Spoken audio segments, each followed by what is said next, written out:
girls, I'd like to direct your attention to the center of the diamond. Hello, everybody, and welcome once again to Remotes Army's broadcast here on this beautiful Friday night. It's a little bit chilly down here in Southwest Florida. Tonight we have the Venice Indians, the boys baseball team, two-time state champions back-to-back, and this year they're going for a three-peat, and they are hosting the Calvary Christian Warriors. Got a good contest for you this evening. Batting in order for Calvary Christian will be number 1, Samuel Gordon. And the second one will be Kyle Flynn. And then number 3, Tommy White. Number 4, Vince Smith. Number 5, Pierce Chambers. Number 6, Charles Stevens. Number 7, Jack Spates. He's the designated hitter this evening. Peter Stavrakis. He plays center field. And he will be batting in the 8th position. And then number 9, Kevin Blowers. All right, let's take a look at who is going to be taking the field for the Venice Indians this evening. Catching this evening, Stephen Deans. And pitching this evening will be Jacob Faulkner. Regan Jakowiak is at third base. Merrick Houston is at shortstop. Connor O'Sullivan is at second base. Aiden Korn is at first. Then out in left field, we've got Zach Calhoun. Center field, Michael Robertson. And in right field, Hunter Sefcek. Now, joining me, and I think he's down getting one of those hot dogs here, is going to be Mark Guthrie. He was up here for a while, and then he took off for a minute. In the booth here, keeping score here for the stadium is Nate. And he's all cheered up, and he's ready to go. And we've got Ray over there. He's the stadium announcer here. And then Scott Lockwood's covering the event for the Venice Gondolier. And he's in it. All right, let's get on with tonight's game. And they're warming up. Venice is in a brand new look for them this evening. They've got home white pants and they've got black tops on. And so that's normally not what you see is the black jerseys on the top with the white pants. It's a little bit different. Now we've got Calvary Christian, and they're in their traveling uniforms, and they're in their gray with the dark navy accents. And so we'll be kind of watching that as it goes. Glad to have you with us right here on Remotes Army. And we've got a good contest here going for you. And we're going to get things underway here. And Mark Guthrie, he's going to put on his headset. And, hey, Mark, how was those hot dogs down there? You scooted out for a minute. Did you grab one? I ate too many there, Guy. I had to catch my breath coming up those stairs. Oh, my goodness. They have those Nathan's quarter-pounder hot dogs, and they're just shy of a foot long, but they're longer than a normal bun length. And we can smell them up here, can't we? They're outstanding. It's gonna be a big tease the entire night. Big tease. Samuel Gordon's coming up, and he's the center fielder for the squad for Calvary Christian. Tell us a little bit about Sam. Well, Sam's a very, very good leadoff hitter. He is he handles the bat well. He can situational hit. He can bunt for a hit. He'll give you a tough out every single time. He'll see a lot of pitches usually. Just a consummate leadoff man. All right, and he's facing Jacob Faulkner, the nephew of the coach. That's right. Jacob in his senior year, Princeton commit, hit the jackpot. Going to the Ivy League, and Princeton, big brains, huh? Yeah, he is a special student and a special pitcher. So hopefully he gets off to a good start tonight. And we can have a good ball game. All right, here we go. The pitch. Oh man, it's inside there, isn't it? Ball 1.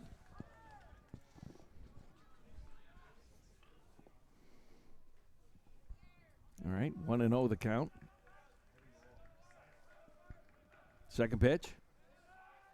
Did it catch the line? No, it did not. Ball 2. 2-0 the count. What do you make of that? A little bit low. Jacob usually is a slow starter. Okay. Once he gets his rhythm going a little bit, he becomes very difficult. And Calvary's job tonight is to try to not let him get into that flow. Called strike on that one, and that one just was right in the pocket, a little bit low, but still in the box.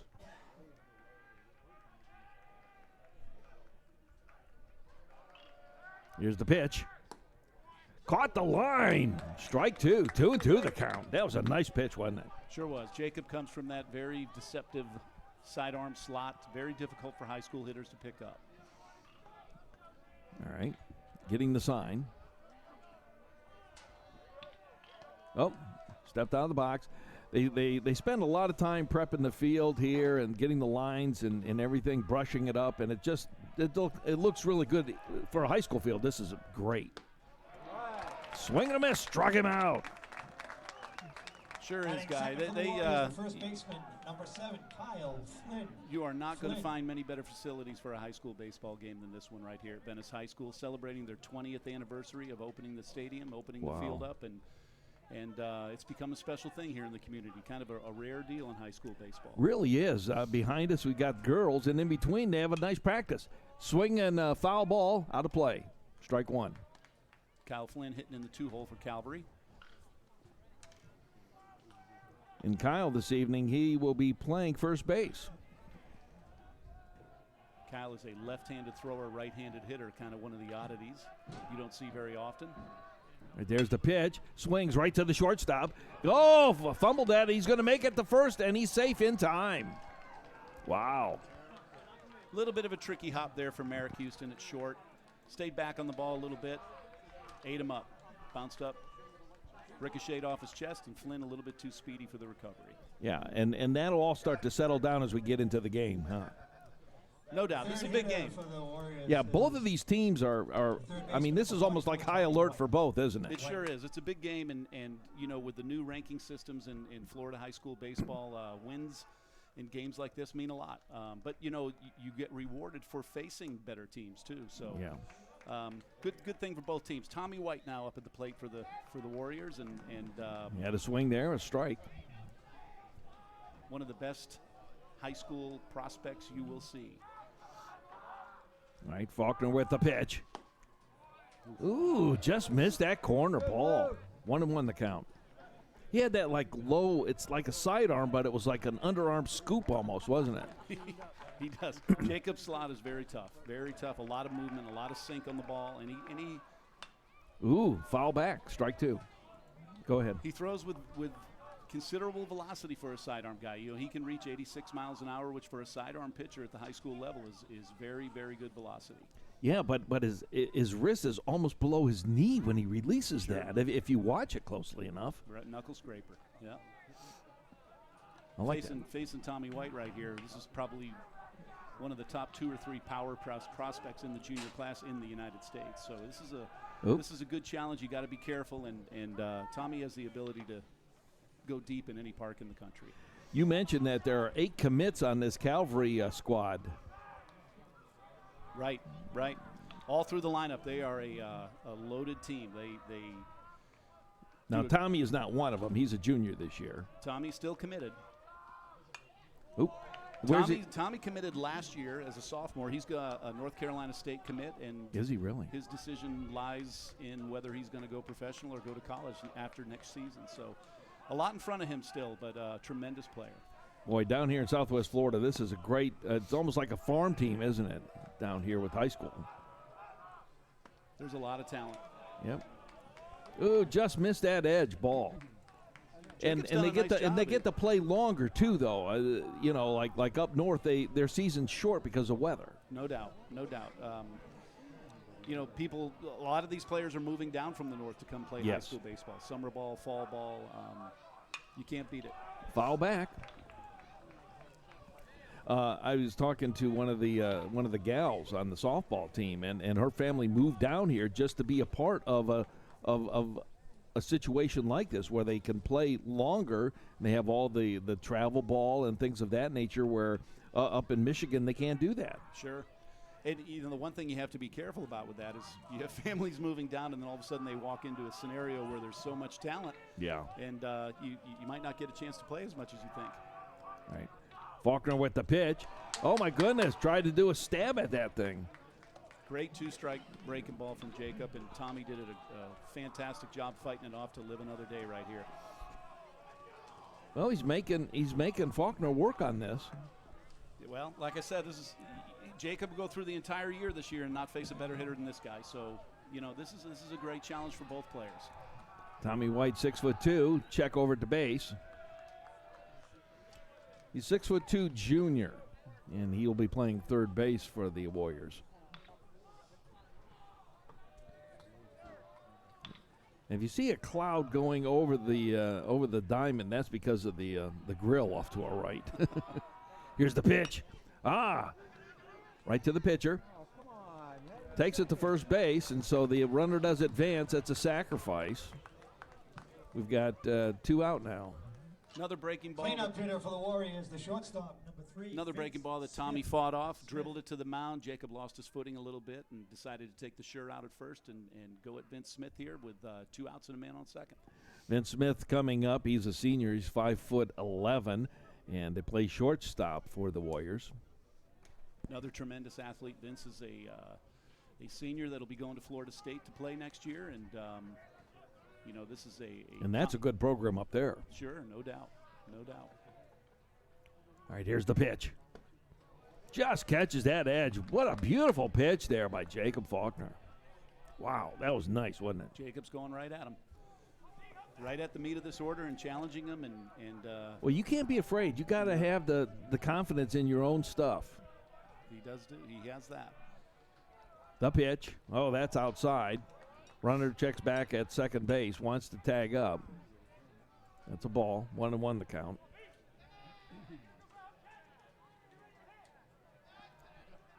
We're here at Venice Stadium on the campus of Venice High School down in Venice, Florida. And this is Venice and Calvary Christian. And glad to have you with us on Remotes Are Me. And just a reminder, 2 weeks from Monday, we'll have our annual Coaches Roundtable show live from Pop Sunset Grill. And that'll be on Monday, March 16th. The 17th is the 4-team play-in. Here we are, back to action again. Just misses the edge ball. Another breaking ball from Faulkner, a good take by Vince, and now he finds himself ahead in the count, 2-1. In most lineups you could say let's pitch around this 4 guy, but you have Pierce Chambers, who's a TCU commit on deck, and the Calvary lineup just doesn't give you any breaks. And you have a man on second in scoring position as well. Which is why you might want to pitch around this guy, but you can't do it with this lineup. Yeah, 2-2 the count. Very good breaking ball by Faulkner right there.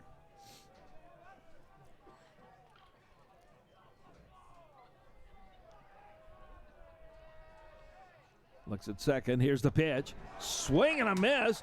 Drop the ball. Foul ball. Oh, okay. All right, and he is out. That does retire the side. So at the end of the first half of the first inning, we're going to take a break ourselves. The score is 0-0. We will be right back.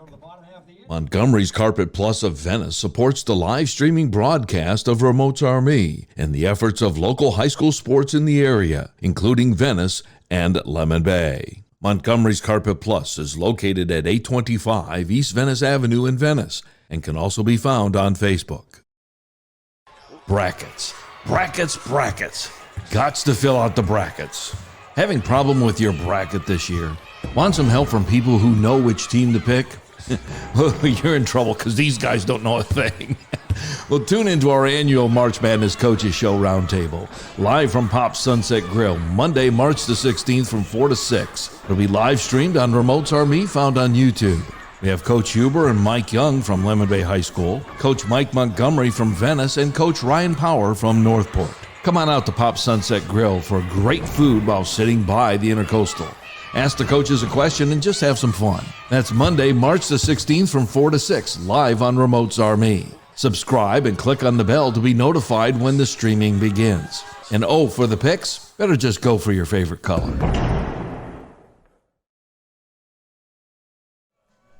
All right, welcome back. We're here at Venice High School on the campus of Venice High School, and this is Venice Stadium.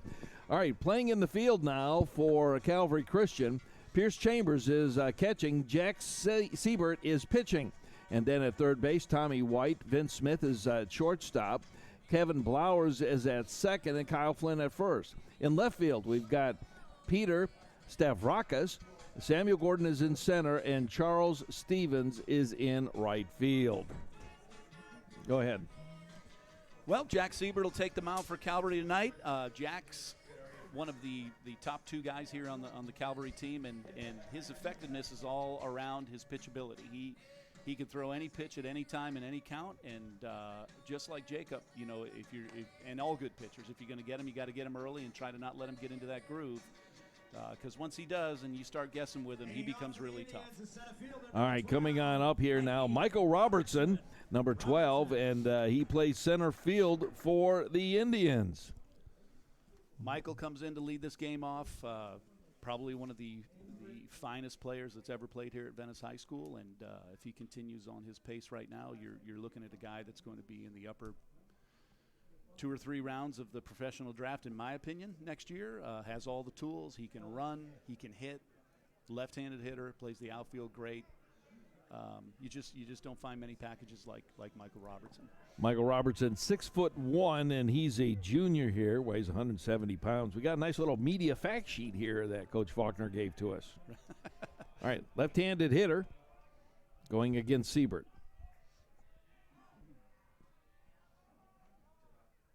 Well, steps out. Go ahead. Sorry about that, guy. Mike led off the game at American Heritage, the last Venice game, with a home run off another highly touted American Heritage pitcher over on the other coast. All right. Looked at it, thought about it, ball.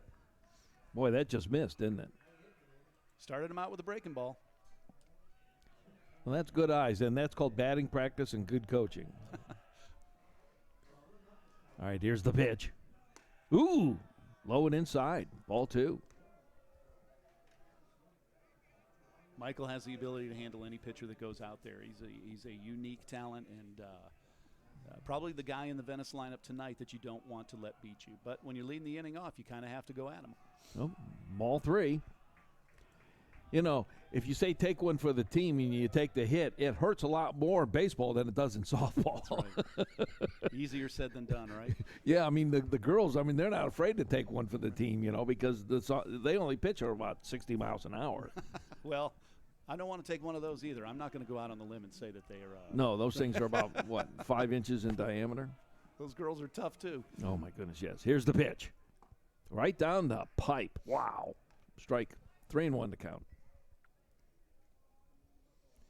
Be interesting to see if they try to go off speed for a strike here with Michael. Well, he's got 4 pitches. I forgot to see what the pitch count was on the other one. I'll have to check that out. Went with the fastball but missed, so a leadoff walk for Robertson, and the Indians have it going. Batting second for the Indians, the second baseman, number 4, Connor O'Sullivan. Connor O'Sullivan coming on up, and he plays second base for the Venice Indians. Connor, a junior, that this is his first year at Venice. He's played very well for the Indians so far. Has had a lot of key hits, and knowing Coach Faulkner against a tough pitcher like this, he will play small ball with this cold weather and try to produce a run somehow here. Nope. Check the runner over at first.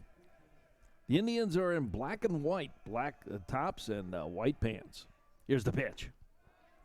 Strike. Tough inside fastball there from Siebert. Paints the inside corner and gets count even. I've got 0-1. Yeah, I messed that one up. That's okay. We got our scoreboard guy got a little restless right Yeah, there. I mean, Nate looked at me. I looked at Nate. I looked at the scoreboard out there and go, did I miss something? Go back down and get another hot dog. All right. Back in the box. Got 2 guys watching the count on either side of me. That's the last count I'm going to give it tonight. You don't want to mess with Nate. He'll put it in the paper. Big lead at first for Robertson. Here we go. Shows bunt. Foul. 0-2 the count now. Advantage pitcher. That's pretty typical for a Venice team. Coach Faulkner's been known for playing small ball for 23 years now, and you know. Well, do you like it? Because I do. I like that. I like that fast, that bunting in the run game. I like it at times. I think it, in my opinion, it depends who you have coming up. Okay. How the flow of the game's going. But look, he's in the high school coaching Hall of Fame, so evidently it's been the right decision more often than not. And you know, they've won a lot of baseball games.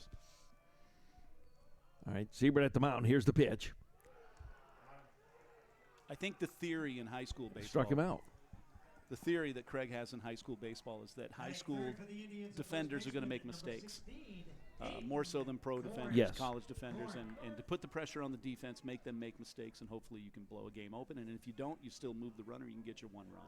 Well, he knows coaching, and he knows the game because he played more than just high school, more than just college. I mean, he played. That's right. 8 years of professional baseball, and has always been a great student of the game, and has a great feel for what he's doing.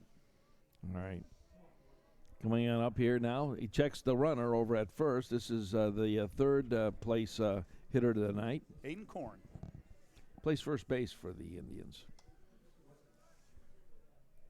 Aiden is usually your 4-hole hitter, or with Matt Cassetti out of the lineup tonight. Tough bat to have out of the lineup for the Indians in a big game like this, but Mac's going to be back next week. So what's going through the mind of a pitcher there? Because he knows that the runner, and he knows the guy on first is pretty fast, and he knows the tendency of Faulkner to run these guys. Well, that's true, and Coach Olson at Calvary and Coach Faulkner know each other very well, and Michael has great speed. He's a 6'4", 60 runner. He can steal bases at any time, and with talking about the stadium, people for years, it's a very unusual feel here at Venice. The wind is usually blowing in. It's usually cold. Right off the intercoastal right there. Very rarely are home runs hitting this park, and trying to advance runners and get runners into scoring position is the key to playing here. All right, here's the pitch. Ooh, just caught that inside line. I thought it was a little bit high, but it's a called strike. Big breaking ball from Siebert. That almost looked like it was going to go high, didn't it? Sure did. Sure did. Took a little something off it and popped that curveball right down in the zone. Very nice.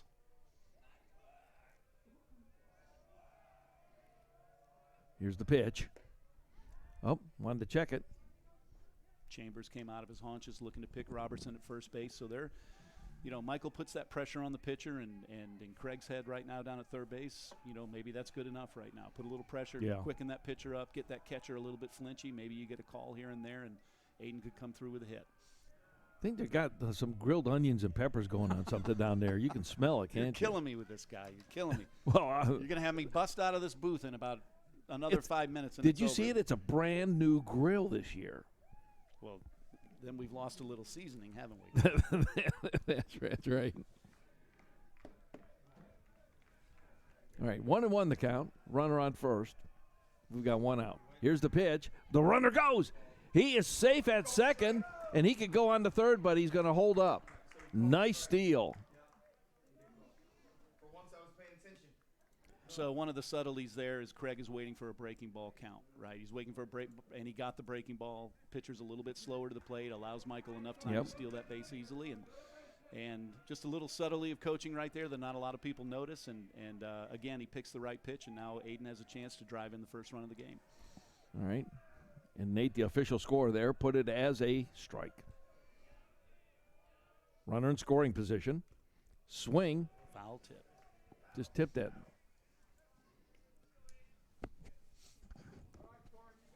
Just beyond left field is the Intercoastal Waterway. So just beyond that fence, just a little bit more that's the roadway of the water to take you out to the Gulf. That's right, and it produces the San Francisco Bay effect here in Florida for the stadium at night. Right now we have the cold front moving in. Although we're not going to complain because it's not like up north. No, it's beautiful. Low and outside ball. 2-2 the count. What we have, like 59 or 63 or something like that? Yeah, 59. Nate just says it's cold. 59 at this park feels like 49. If you've ever seen someone trying to keep score with gloves on in Florida, it's Nate. Oh, another ball. Missed again with another big breaking ball. Very good discipline by Aiden. Tough at bat. Another full count. Well, the batter's making the pitcher work for it. That's right. And it is a battle of that, Okay, hey, I'll keep hitting strikes, or I'll make you work and get that, get that pitch count up too. Pitch count, by the way, is 14. He takes the walk. Runners at first and second, only one out. So a lot of respect there for Korn. So they threw 3 breaking balls on the last 3 pitches at bat, and the 3-2 breaking ball in the dirt, and now they face Zach Calhoun, a left-handed batter, against the right-handed throwing Siebert. With 2 men on here for the Indians, so now Jack has his work cut out for him. Zach is one of about a half dozen seniors on the squad. He's 6'1", 200 pounds.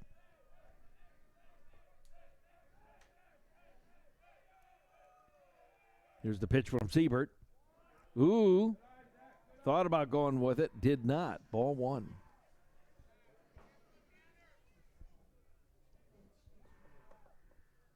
Zach's had a great career here at Venice. A lot of big hits, especially during the playoff run last year.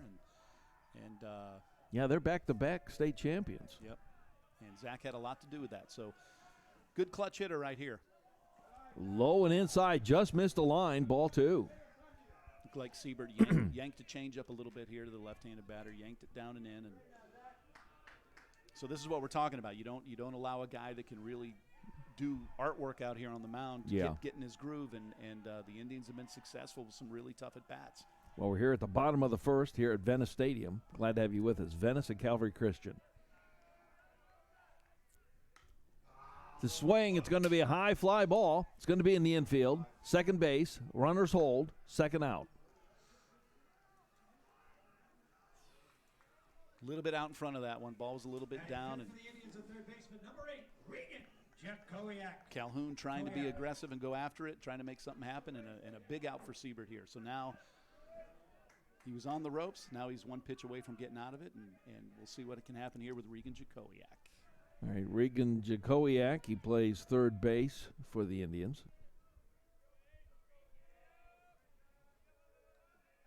Right-handed hitter. Just thought about it, but did not go for it. Jakowiak, 175 pounds. He's 6'2", and he's also a senior. So this will be his last season with the Venice High School Indians. Second year as a starter for Jakowiak. Low and out. But has proven to throw some big innings already this year and has come around and developed. And, yeah. And it's going to serve a dual purpose. It seems like Calvary Christian has been on the field longer than Venice was in the respective sides. It kind of seems like that. Foul ball, foul away. Siebert's being very patient, very deliberate, and you could see a big momentum turn if he can get out of this jam right here. Oh yeah, because Venice would dearly love to bring the man from second home.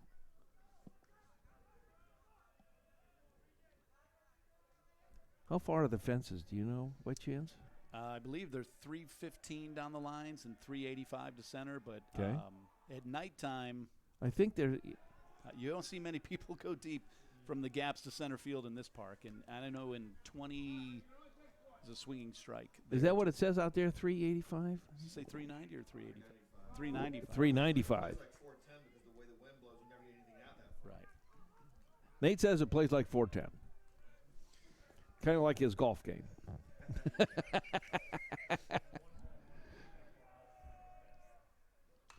Ooh, high fly ball out of the way. Call your State Farm Insurance guy right there. So you see Siebert getting a little more aggressive. Regan had a ball to hit right there, didn't get it. Now he's got a battle with a 1-2 count. Yeah, I mean, advantage is pitcher now because he's got the 2 strikes. Jakowiak, though, has got a good eye. The pitch. Low, outside, ball. 2-2 the count. Tried to get him fishing for a breaking ball off the plate there. Nice job.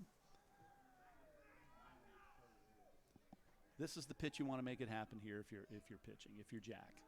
Yeah. Don't want to go 3-2, set those runners in motion. And he misses with a high fastball. Just missed it high. That was close. All right. The count is full, 3-2. We've got 2 outs. We got 2 on. Runners will be off. Yeah, they're going to move somewhere. Dugout or Siebert with the pitch. Jammed him, caught him, struck him out, retires the side. In the first inning, The Indians get no runs, no hits, leave a pair. We go to the second. And we will be back. We've got 90 seconds, and we'll be back ourselves. You're watching Remotes Are Me. Montgomery's Carpet Plus of Venice supports the live streaming broadcast of Remotes Are Me and the efforts of local high school sports in the area, including Venice and Lemon Bay. Montgomery's Carpet Plus is located at 825 East Venice Avenue in Venice and can also be found on Facebook. Brackets. Brackets. Gots to fill out the brackets. Having problem with your bracket this year? Want some help from people who know which team to pick?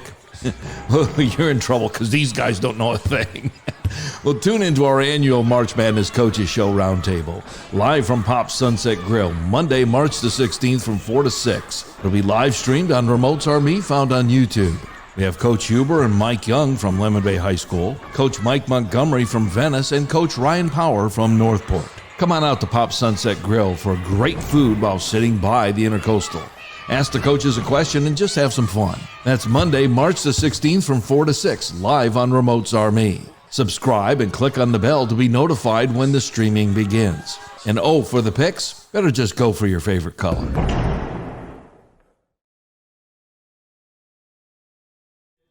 All right, welcome back. This is Remotes Are Me. Glad to have you with us right now. And in the field for Venice, well, we got to get the Venice lineup out there.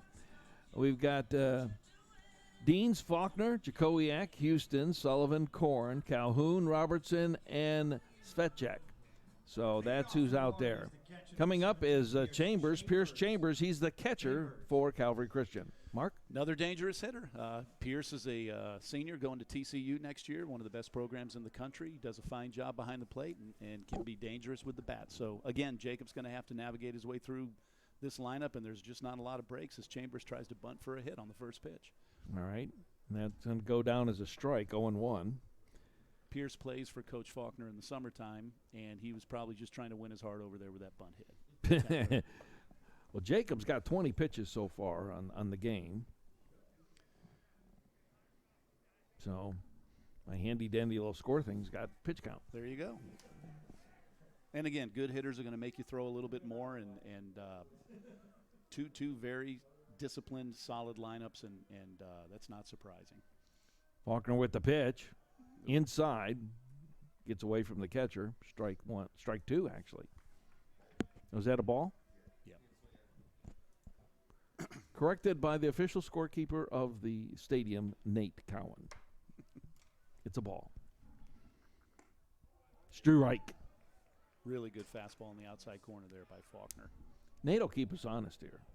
Oh, no doubt. You got to be on your toes. Even if you're not broadcasting. That's right. Faulkner with the pitch. Swings. Struck him out. He's gone. Another sinking fastball on the outside part of the plate. And it looks easy from up here, but when you got a guy throwing sidearm at 85, 86 miles an hour like Jacob can, it is a tough deal to try to – because you don't see this. You don't practice. You don't take batting practice against it. You don't see many guys like this during the year, and when they're good, they're very effective. Charles Stevens now at the plate. Swing, goes out to left field. Checking up on it. Gets it. Needed that first pitch out. 2 away. And Batting seventh, the designated hitter, number 16, Jack Spates. Spates is coming up. Tell us about Spates. Well, Jack Spates has a lot of power. He'll be the designated hitter for the Calvary Christian Warriors tonight. He's a Seminole State College commit. That's where he'll be going to play next year, and he has a little juice in that bat.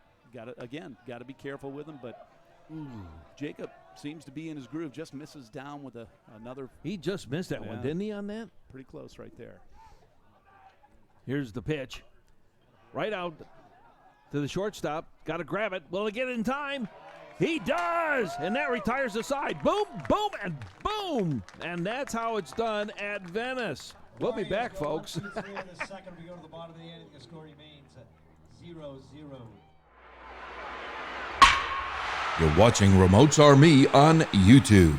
This spring, Remotes Are Me is featuring the girls softball teams of Lemon Bay and Venice, and also the boys baseball team of Venice. If you haven't already, take a moment to subscribe to the channel by clicking on the subscribe button, and then to be notified of future live streaming events, click on the bell, which will alert you when an event goes live on the channel. Pass the word on to your friends and family. Thank you for watching Remotes Are Me on YouTube.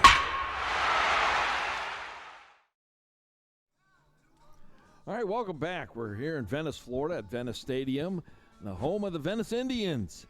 And right now we're at the bottom of the second inning, and we've got a score of 0-0. So coming up will be Merrick Houston. He plays shortstop, and he's the one who made that fabulous play there to end that other part of the inning. Mark? Great play on a slow chopper over the mound, and Faulkner got Spates in on the hands with a good fastball inside, just dribbled it over the mound and didn't look like there was going to be a play on it. Merrick came charging in and got rid of it quick to get him. Yeah. And as always, the guy who makes the great play leads off the inning, and Merrick, just a sophomore, will try to get it going for the Indians. And again, a very good hitter, trying to get his confidence going here early in the season. Siebert now's got 25 pitches so far. What is the pitch count that they look for getting out of these high school kids? 75 or 100 or what? Well, they do have pitching rules, so luckily, but it really depends on the coach. It depends on the team you're playing. You can see guys throwing complete games in exhibition games, which is probably not the right thing. Every coach is different. I would think in the month of February, you're probably looking to try to keep your guy around 80 pitches or less, your starter. But again, it's not everyone's uncommon different. to go to 100, though, is it? No, it's not, unfortunately. And the arms will wear out, so you have to be careful because this is the beginning of the season. This is the first home game. No doubt. And they've got to go to the end of April, maybe the first part of May. And look, these kids don't pitch in the cold that often, and that makes a difference. So, they're not used to dealing with this weather and the wind blowing on their arms. And Pitch. a really good breaking ball to start off, Merrick. And that's a strike. 0-1 to count. So as a coach, I think your job is you need to take care of them. You need to make sure they're strong for the playoff runs. And look, that's why both these teams have won later in the years, that both these coaches do it. Ooh, caught the line on that one, didn't he?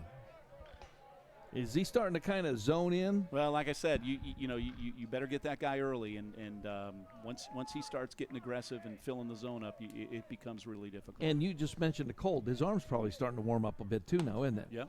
Outside. Nice miss on 0-2. Looks like he's gaining a little velocity as this goes on, so his arm may be loosening up. Yeah, that's what I was thinking. All right, 1-2 the count. Siebert, the pitch. Ooh, struck him out, man. That was a boom right there. Yeah, tough at bat for Houston. Siebert carved him up right there. Not a lot he could do as he hit through 4 great pitches and 3 unhittable strikes, to tell you the truth. That's a tough at bat. All right, Zefchek is coming up. Come on, Hunter, get it started. He plays right field for the Venice Indians. Here's the pitch by Siebert. Ooh, inside, just missed the line. Ball 1. Definitely see some more aggressiveness on Siebert right now. Yeah, and he's speeding up his play. He's not waiting as long either. Right. Keeps it warm, loose. The pitch, high, ball 2. And these teams are very familiar with each other, too. A lot of these kids play together in summer and fall ball. And that's very common down here in Southwest Florida, or all of Florida, actually. Here's the pitch. So even, Siebert probably knows a lot of kids in the lineup, and he knows, I know Pierce Chambers has played with a lot of these kids, and he knows how they swing and what they can do, and sometimes that can take away a little bit of your aggressiveness. But like I said, once you get it going, look out. Got that strike. In other parts of the country, when you say, well, they play on travel teams and things like that, that is almost foreign to someone in Illinois or Missouri or some of those other states that don't have games all year round. They do all. Walked Everyone plays in the summer, but I just think there's just a more committed base of players down here than there is up north. There's just less sports to play. You don't have your hockey and football and baseball seem to be the big sports down here. So, gym time is a little bit different down here than it is up north, and so I think you definitely see an influx of a lot of great players and playing against great competition. And All right, Jack Curcio is now, he's the designated hitter. He's up, showing bunt. Oh, flies up. Third baseman gets it, checks out. Second out. Nice move by third baseman there, wasn't it? That was Tommy White. Yeah, Tommy was right down his throat right there when that one went up.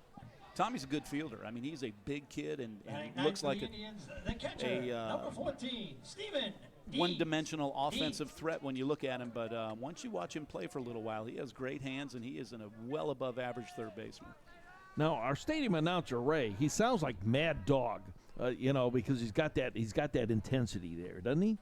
Yeah, a little northern whininess? Is that what you're talking about? No, I mean the intensity. He calls the guy up, Steven Deans. I mean, he's got that intensity. Yes, he does. Yes, he does. One of the best. I mean, that was a compliment, Ray. Here we go, the pitch. Got him. Steven Dean's in his first start of the year, I believe. Young sophomore catcher, filling in for Gassetti tonight. No, but you've heard Mad Dog Russo. Sure. And when he said that, bringing up the next batter, it kind of sounded like that. Sure. Well, look, it's a little bit low with that fastball. It's good that Ray's getting his own identity now. That's right. I'm not Mad Dog anymore. No. I'm Ray. Right. Well, he used to copy the old Red Sox announcer and how he used to introduce the batters and everything. Now he's developed his own thing, which at the age of 92 is probably something you should do. Nate is absolutely loving it. Oh, my goodness. Siebert's on the mound. He's got 37 pitchers. The count is 1-1. We're at the bottom of the second inning. And Steven Deans is at the plate. Got a runner at first. Ooh. Got to be careful with Ray. He can still outrun me, so I can't talk much more about his age. Oh, goodness. He'll make you buy one of those famous hot dogs down there. Here we go. I've had too many of those. That's why he can outrun me. Yeah. 2-1 to count. Ray's a skinny little fella. Yeah, he is.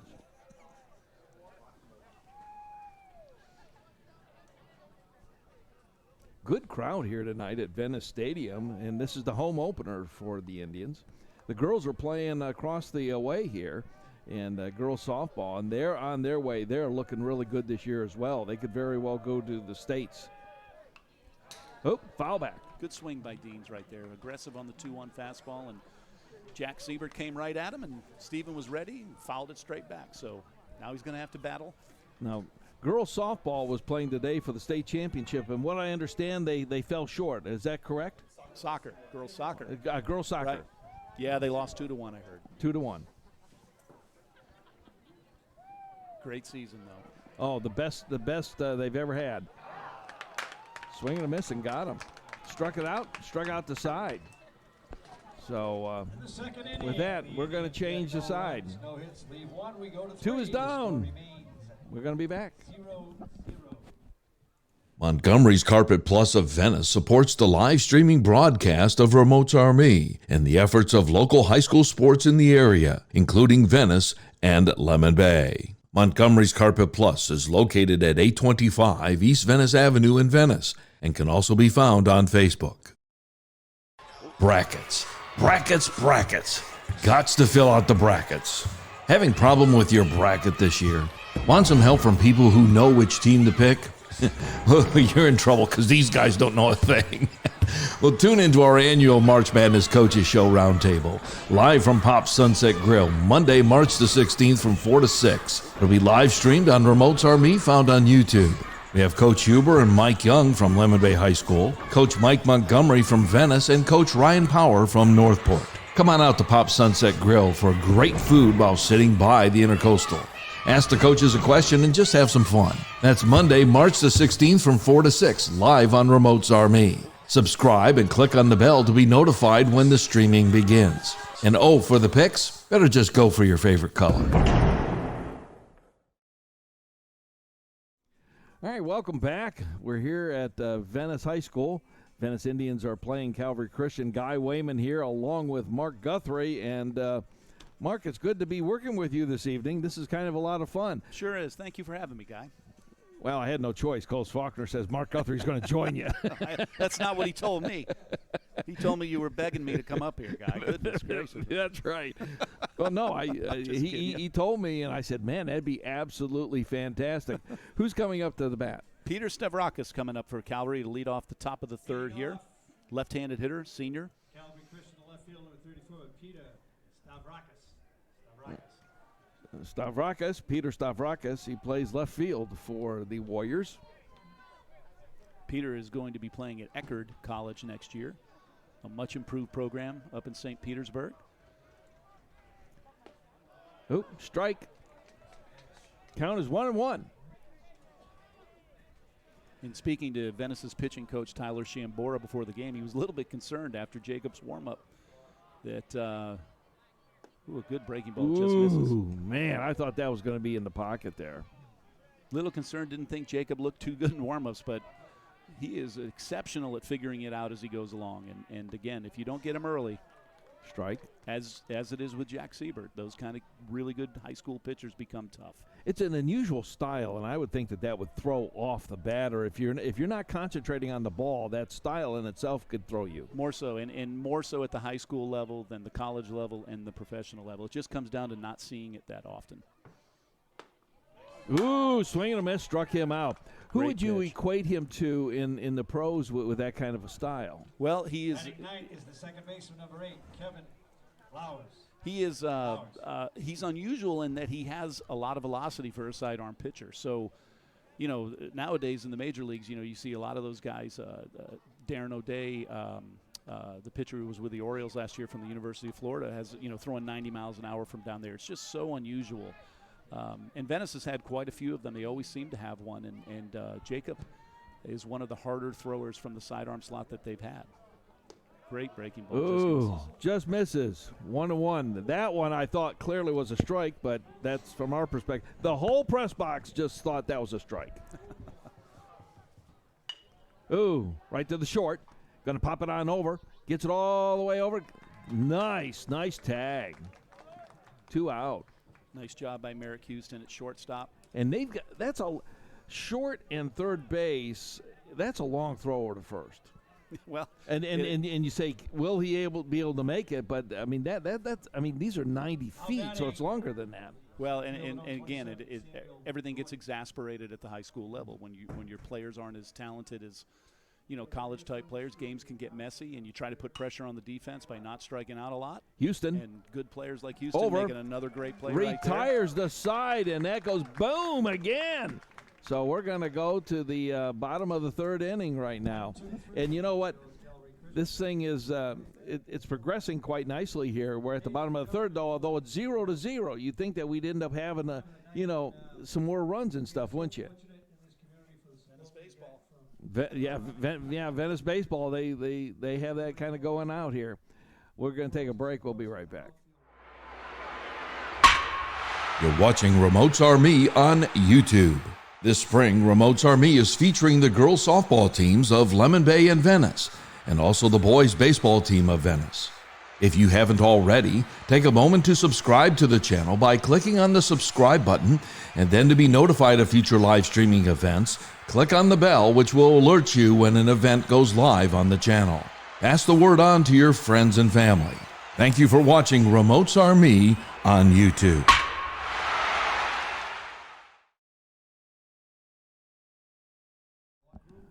All right, welcome back. And Pierce Chambers is behind the plate. Jack Siebert is pitching.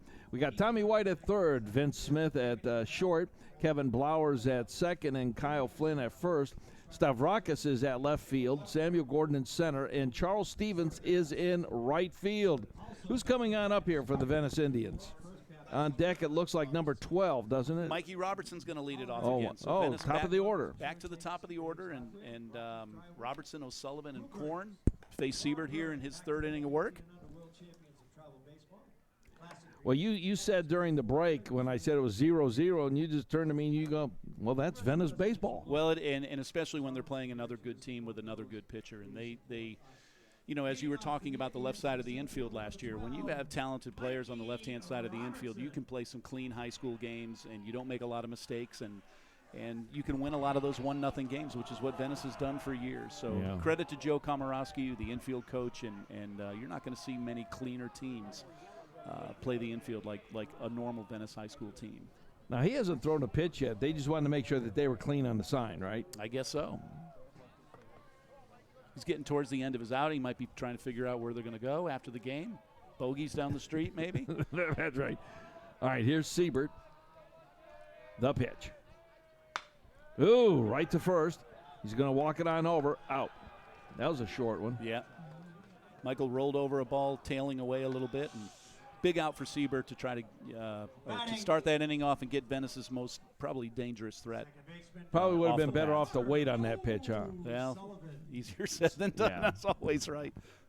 All right. I said that my O'Sullivan's entire coming up. hitting career, guy. Yeah, well, there's other people that said things about your hitting career, too. All right, Usually was I should have waited on that. Yeah, that's right. Uh-oh. Oh, foul ball. Strike one. Another You know- left-handed hitter in O'Sullivan coming up here. It always looks easier on this side of the fence than that side. No doubt. No doubt. And, I mean, it looks that way at a professional game, too. And here's the 0-1. Missed it. Ball. I think the one telltale sign is if you're sitting behind the plate at a professional game or even at one of these games is when a guy fouls a ball back, how fast that ball hits the screen, because you just can't gauge it when you're sitting back here. No. And you know what? That's what makes Into the dirt. baseball parents unique, is that it looks so easy from right here, and they just can't fathom why their kids aren't getting it done, and it's the most difficult thing to do in sports is to hit that baseball. And they blame the coach. You're not playing my kid. they got to blame someone. So it's a tough gig, though. Blame Nate. All right, 2-1 to count. Here's the pitch. Ooh, it's a ball. We all thought that was maybe on the line. 3-1 to count. Calvary coaches aren't too happy about that call, and I probably would agree with them on that. Yeah. Nate, the official scorer, thought that was a strike as well. All right, here's the pitch. Going out to left. Well, a drop. He grabbed it. It's an out. Wow. Nice grab. Nice diving catch by Stavrakis in left field. Ball was tailing and dying from him, heading towards the foul line, laid out on his belly, makes a great catch for the second out. Aiden Korn coming on up. And Korn, he's plays first base. Yep, Aiden the junior. Very underrated hitter. Quick Right. hands. And Here's again, the pitch by Siebert. Low. He can handle anybody. So, again, very important to get those first two guys off the bases. That's why that 2-1 miss upset that Calvary coaching staff a little bit. Yeah.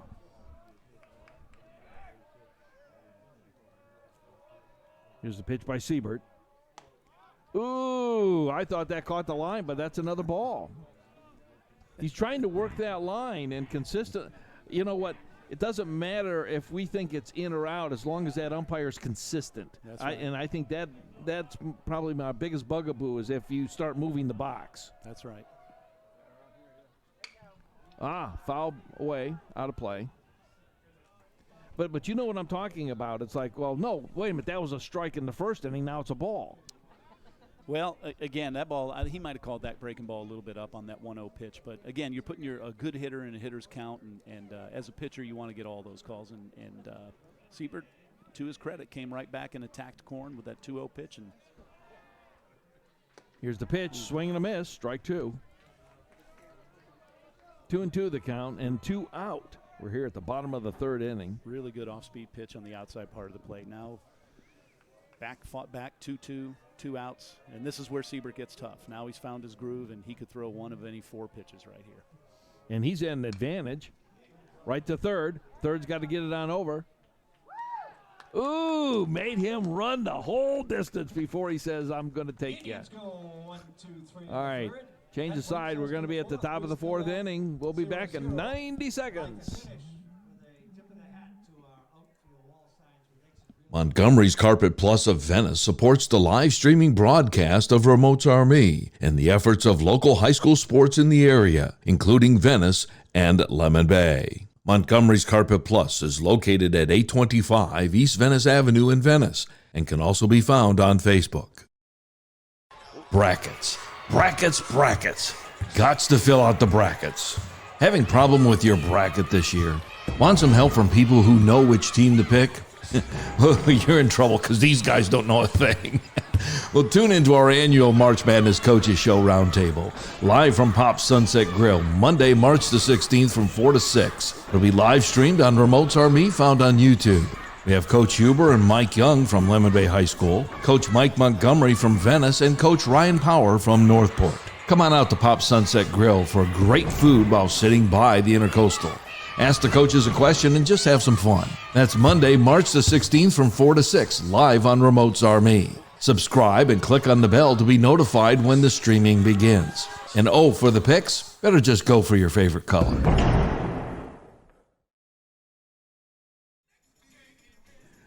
All right, welcome back. Glad to have you with us. Coming up to the plate is number 7, and that's going to be Kyle Flynn. And just glad to have you with us. Mark Guthrie here along with Guy Wayman. How you doing there, Mark? Doing good, Guy. Doing good. Top of the 4th.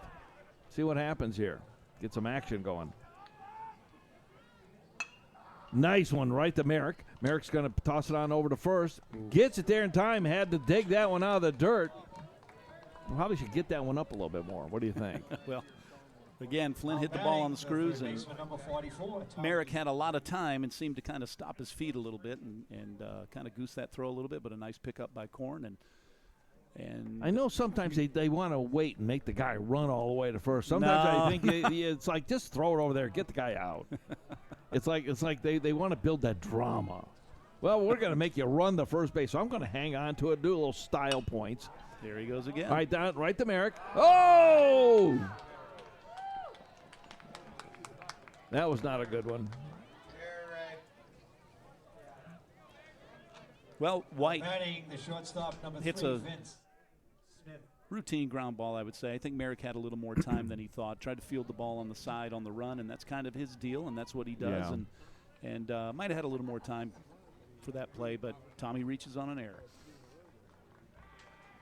So if you're scoring at home, E6. Ooh, outside, ball 1. Right in the heart of the Calvary order right now with Vince Smith, the cleanup hitter. Senior 5'11", shortstop. Jacob Faulkner. Ooh, good pitch. Right on the line. That was a beautiful pitch there, Mark. Big Tommy over at first. Not a speed demon, but not a bad runner. He will take advantage of mistakes. Here's the pitch. Makes him swing. Foul ball. Yeah, just drops foul, but that was playable had he gotten there in time. Faulkner keeping that ball down and away to Smith. I just think he's got a very unique move from the mound. He's very tough, very tough. That's why he'll be pitching collegiately in the Ivy League next year at Princeton, and Jacob hit the jackpot, getting a chance to get a great education. And oh my goodness, yes, he's an exceptional student as well, obviously. Well, and all these kids here at Venice, they do get a good education, no doubt. Great place to go to school, great community, as you can see by these great crowds that they have every single night that you come out. Well supported by the community. Very the pitch, unusual. Low and outside. Tough thing to do in a town to make high school baseball such a big deal. And well, not only high school baseball, but high school volleyball and high school softball right. and football and everything the swing and a miss struck him out. Everything that they approach as far as sports go, it is just second to none. No doubt. And it's just top quality the whole way. And it's not just the parents either. It's the elderly people in the community come out and support. Yeah. And it's a two-way street. The kids do a lot of community work, and they visit nursing homes. They do Habitat for Humanity work. They go do Challenger baseball. So they give back quite a bit, and the community supports them as well. So. Pierce Chambers. Yeah, he's coming up. He's the catcher, senior, 6'2", and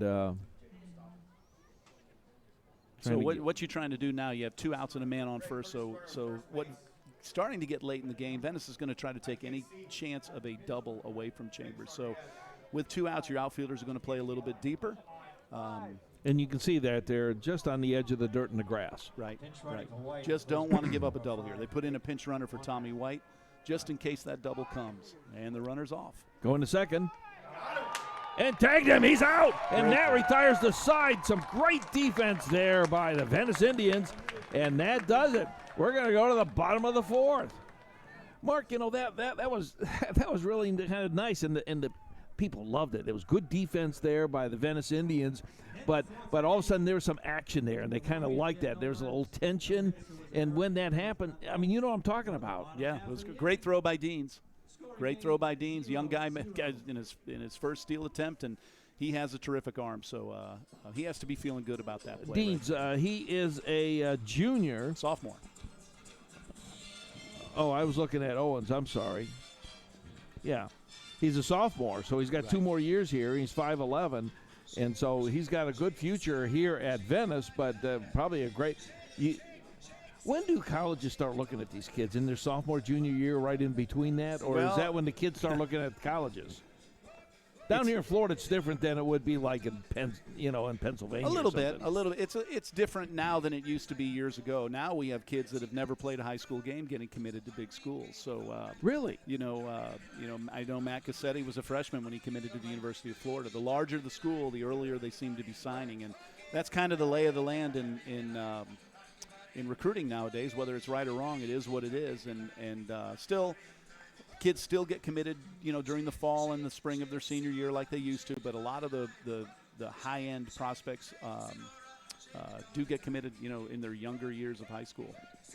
Yeah, and it just seems like parents will bring their kids down here to be a part of those winning programs, or the student will say, hey, I want to go here. They'll go to mom and dad, and they say, hey, what I really want to go here. They play all year, and there's travel teams. And then the parents, I've talked to some, it was at volleyball here and in the baseball, whatever. They actually move lock, stock, and barrel for the student. That is true. There's a huge commitment there. And look, it happens a lot at private schools because kids in the area can go there if they want to. But in public schools, you have to live in the district, or you have to, school choice through an IB program or something like that. So to consistently win at the high school level is incredibly difficult. And Coach Faulkner and his staff have done it for years. And, the blueprint that they've put out there has been very successful. Calvary, competing with all the other private schools in the area, they've become one of the dominant private schools in the state and in the country. And they have a huge talent area in the Tampa Bay area to pick from, Tampa Bay, Clearwater, St. Pete. And the same thing, kids moving into the area to go to school there. And their program was built up quite a bit by the late, great Roy Halladay, who was a volunteer coach there and donated quite a bit of time and finances to the school to build their stadium. And you're not going to find many better places to play than Calvary Christian. We've had 2 pitches now. The count is 1-1, and Siebert is pitching against Zach Calhoun of the Venice Indians now. And so Siebert is now even with the count. Now, Calhoun just steps out of the box just enough to kind of rethink his own position here and put the pitcher saying, well, wait a minute, we both have rights to this thing. Here's the pitch. Ooh, inside. He's going. Not a great amount of effort from Calhoun to get out of the way of that pitch that hit him in the Took shin. one for the team. Batting third baseman, number 8, Regan Jakowiak. I would say a lot of times a high school umpire will bring that batter back to the box, but good job by Zach wearing one for the team right there, and with nobody out, Venice now has a man on first. All right, Jakowiak, Regan Jakowiak is is in the box at the plate.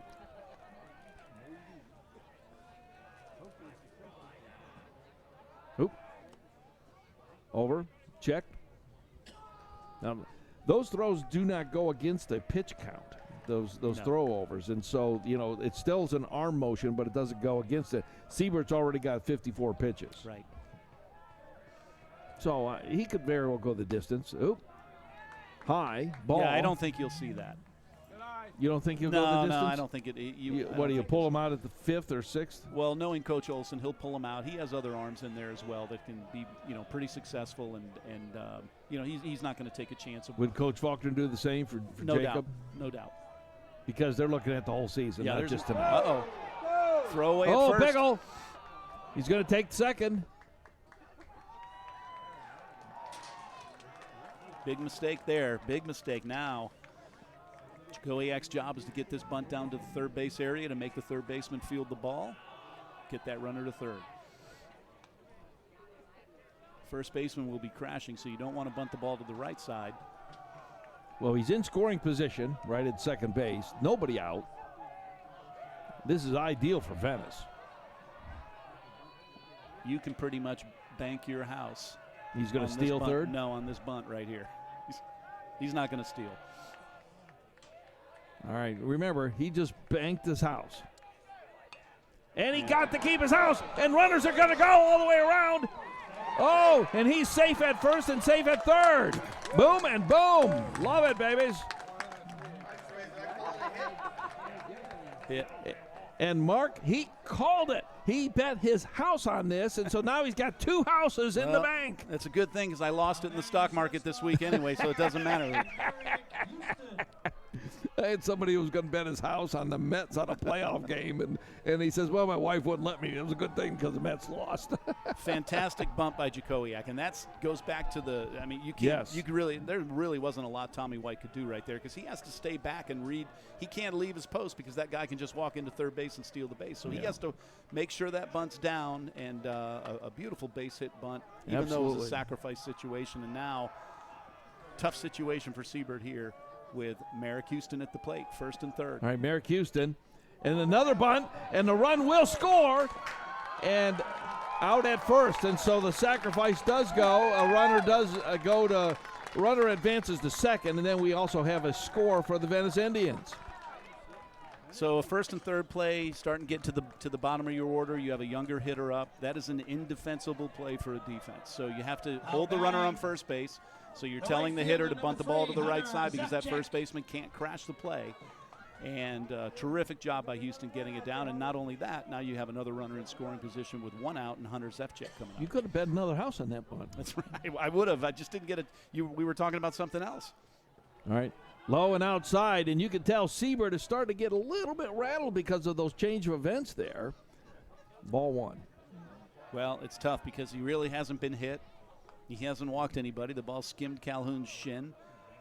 Houston lays down just barely, two beautiful bunts, a sack and a hit, and very frustrating when you're pitching. Venice had 1-0. Runner on second base, 1 out, 1-0 the count. Here's the pitch. Outside, and tried to catch him at second, but that was a pitch out. So it looks like it's going to be ball 2. Little meeting at the mound here. And now that's something different. I call softball, and it's called the circle. It's not called the mound because it's not There's a rise. no mound, right? It's just flat there, but it's called the circle. There you go. And so it's just a little different terminology. And so you look out there, and it is a mound of dirt because it's raised. And, it's the way that comes down to the batter, too, and that's different. Sure. Venice has won so many games in this manner, and teams will walk away, really good teams will walk away and go, well, that was kind of cheap. We didn't really do anything to lose the game. All they do is bunt. But all they do is win because they execute those plays. And those bunts are not as easy as you think to get down. And they consistently put them in the right areas year after year after year. And not only that, their pitchers hold teams to 1 run. They hold teams to no runs. Their defense doesn't make a ton of errors. And that's just kind of the baseball they play. Well, it's a you walk away thinking, man, we should have killed them, but they do it all the time. And you know what, Mark? You said it so well. It's like all they do is win. And it might be a bunt and a bunt, but that's what it's all about, is winning. At the end of the day, what's the win-loss? They're going to look at all. Right? Yeah, you're going to look at all the other stats. And in this unique park, which is very difficult to hit in, it probably works even better. Yeah, because Nate was saying when he's got his sailboat out there, it helps that the wind's coming in this direction. Nate, yes. Nate's yacht going down the intercoastal. Oh, now it's a yacht. Yep. We started this game with a dinghy, then it went to a sailboat, now it went to a yacht. He's like a guy in a music video, just lounging on his lot as he sails by. Sitting on the dock of the bay. Yeah. All right, Siebert now. He's got 60 pitches to his credit. Low and outside, walks another one. Another walk for Hunter.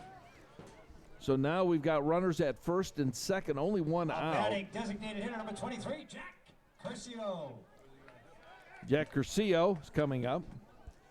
Or Curcio.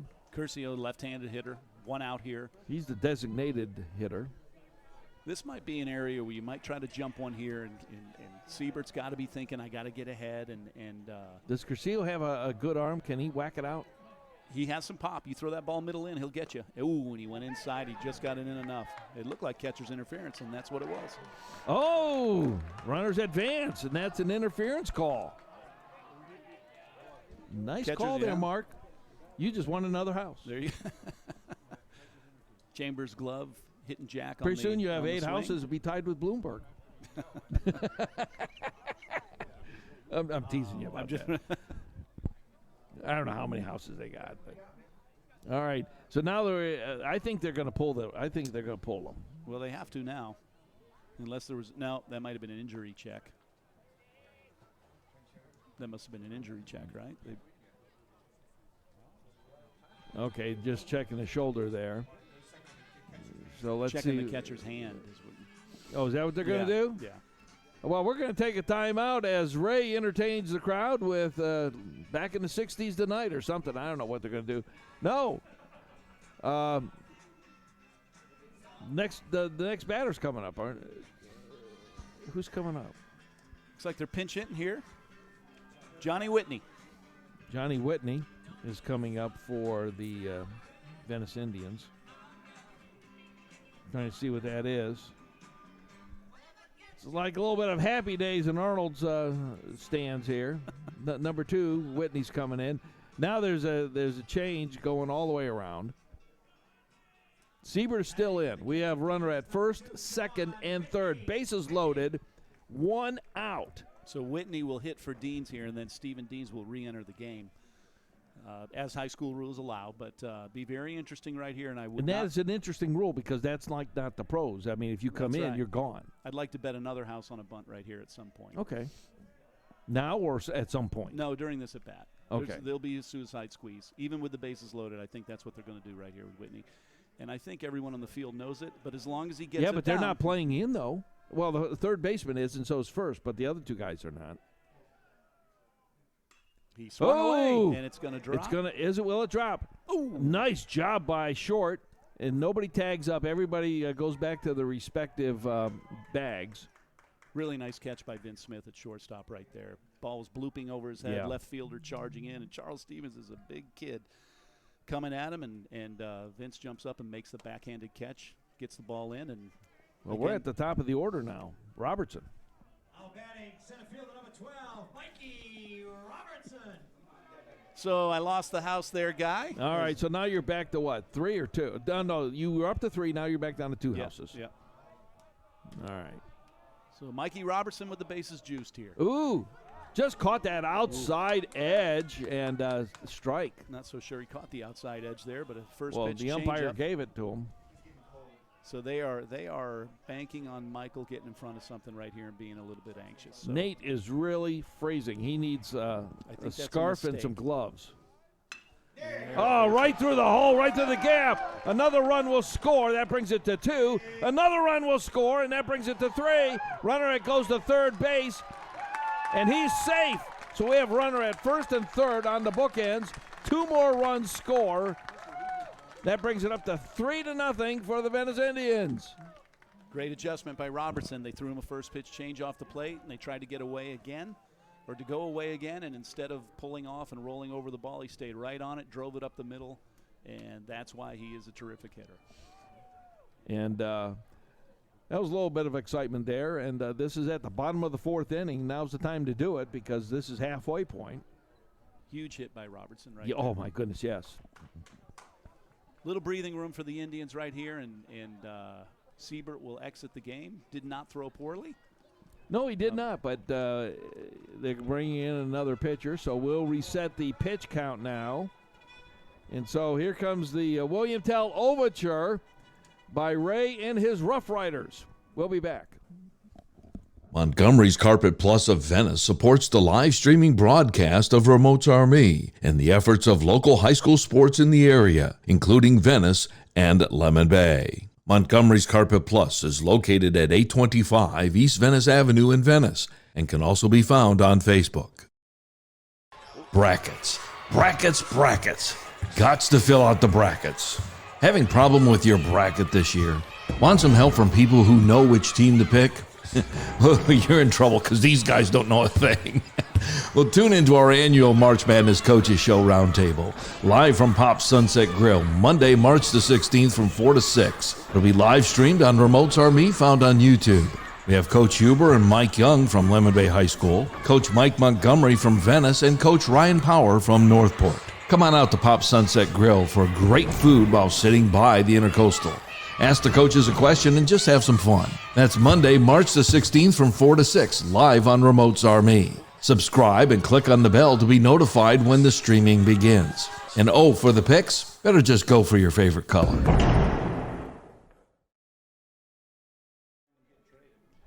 All right, welcome back. And the pitcher was warming up when we got a little Rossini here going with the William Tell Overture. And Dietz is coming in to pitch. Tyler Dietz will be coming in to pitch for the Calvary Christian Warriors. And you know, I was making the comment during that break that you don't hear this kind of classical music in ballparks across the country unless you have the condiments raised by the hot dogs. That's right. That's right. You're only going to hear it with Ray around. Yeah, with Ray. This is what he used to serenade his dates with back when he was a kid. Or the Barber of Seville. Oh, my goodness. So Tyler Dietz is another big arm coming in from Calvary right here. He's a University of South Florida commit, and he can really get it up there. All right, well, we got O'Sullivan now batting for the Venice Indians. We've got runners at first and third. We've got 2 outs, and the Indians are up 3-0 over the Calvary Christian Warriors. Heads up for some sort of base running play going on right here with 2 outs. Delayed steal. Chambers should know that. Here's the pitch. Nice pitch by Dietz, called strike on the outside line. Crispy right there from Dietz. That ball had some hair on it. The umpire can now move the box because it's a different pitcher. Dietz is a 90-mile-an-hour thrower right here. He is. And that looked good, too, didn't it? He is an athletic guy with a high ceiling. And he's got a fresh arm. Yep. Once he figures it out, he's going to be a top-notch player. Is he a commit? He's committed to University of South Florida, yep. Another good fastball. Ooh. Really good fastball. All right, Connor, it only takes one, buddy. And we got, I mean, the stands here are fairly full. Now, we do have a little bit of a section that's You're empty. See an early break right here from Robertson at first. Right. As soon as he starts to come set. Wow. I am surprised. Uh-oh. Oh. That's going to drop in. Will he get him at? No, he does not. Runner does advance and scores. The runner now is going to go to third, and the runner will hold at first. The bookends still remain. Is that going to be an E? Definitely an E, yep.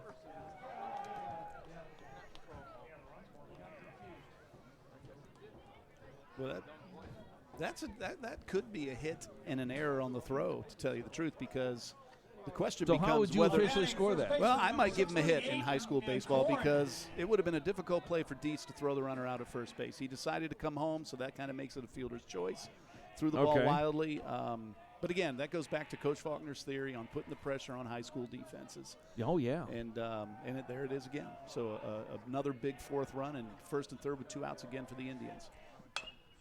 Oh, he's going to drop it, and it does in the right.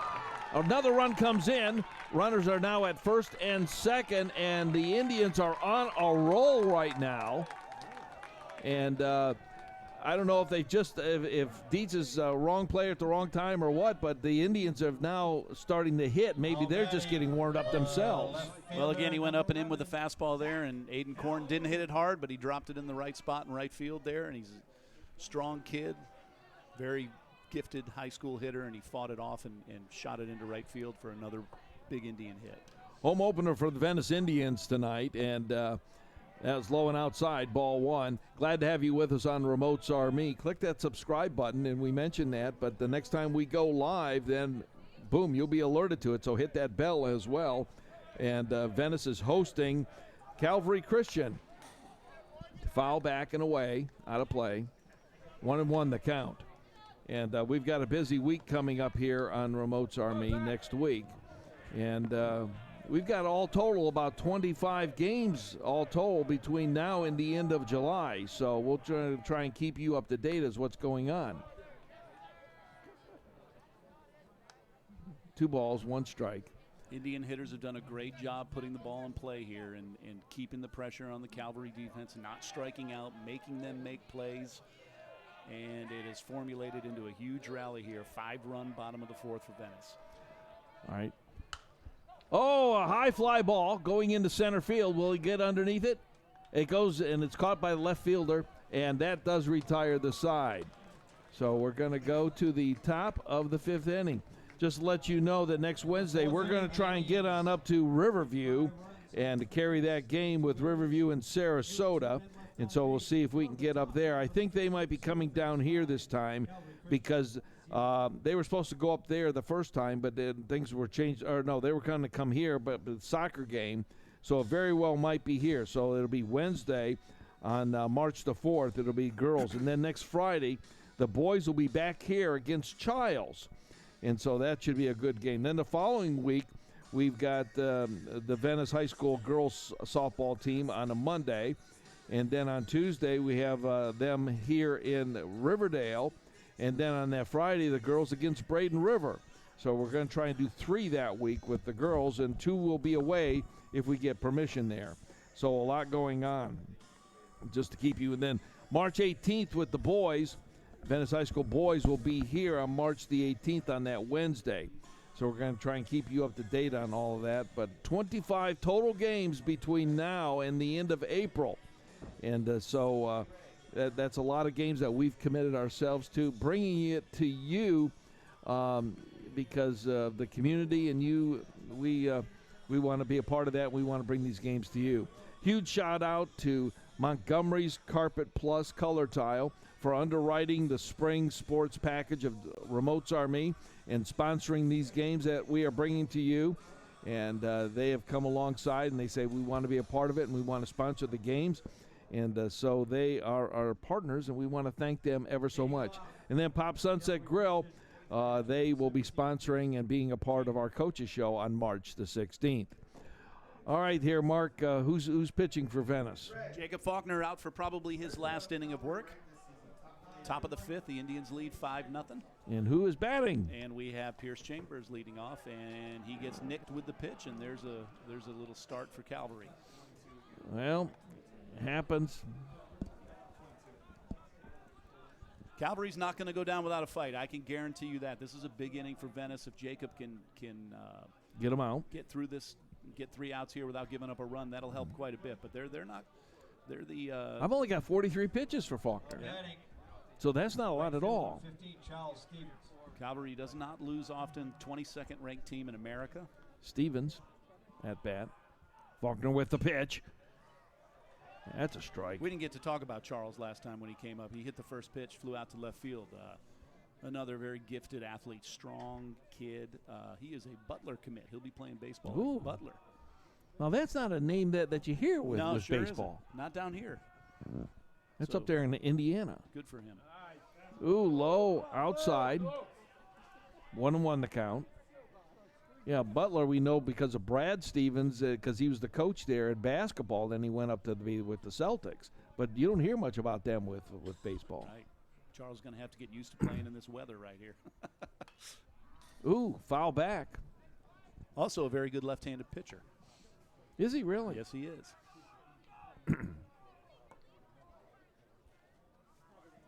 junior, 6 foot. 1-2 the count. Runner on first. Ooh. Nicked him again. I don't know. That did not look like it to me. Well, Jacob got ahead with 2 strikes, tried to go with Stevens with a left-handed batter and tried to sweep a breaking ball, probably trying to backdoor it, and the ball got inside too much and just skimmed his pants on the shin. Tough one, but a huge opportunity for Calvary right here. Oh, absolutely. Runners at first and second, nobody out. And Jack Spates coming to the plate. Spates, a designated hitter for the Warriors, coming up to the plate. Guy Wayman here along with Mark Guthrie. Glad to have you up here, Mark. Pleasure to be here, Guy. Here we go. Nice one right to the second. Tosses it over to second base on the force. Gets him out. Runners both advance, so we have runners on the bookends with an out at second. Ball not hit hard enough for a double play. Good job by O'Sullivan just to take his time, get the out at second, and get the sure thing. And here's the difficulty about being down 5-0 is you take the bunt out of the game. You can't really make a lot of things happen. You got to be careful stealing this base with runners on first and third. So once you get behind like this, it limits your offense a little bit, and you just got to try to bang it out, which is a very difficult thing to do here at this stadium.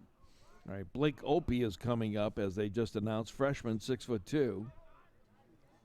Isn't that what I heard him say? That is correct. Blake is committed to college already. He's not even starting in this lineup tonight, and that kind of shows you the lay of the land. So Blake is a freshman. That's right. And he's already committed. He's committed to the University of South Florida as well. Wow.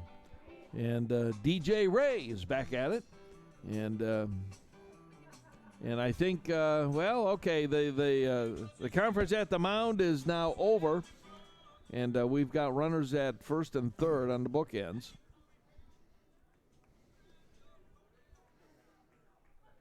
All right. Here we go. I want to thank you so much for watching this evening. Tell your neighbors and friends. And next time we're on, if you hit that bell, you'll be notified. The pitch. Boom. Right down the pipe-a-rooney. That's a strike if I ever saw one. 0-1 to count. So Nate, did you bet the house on that one?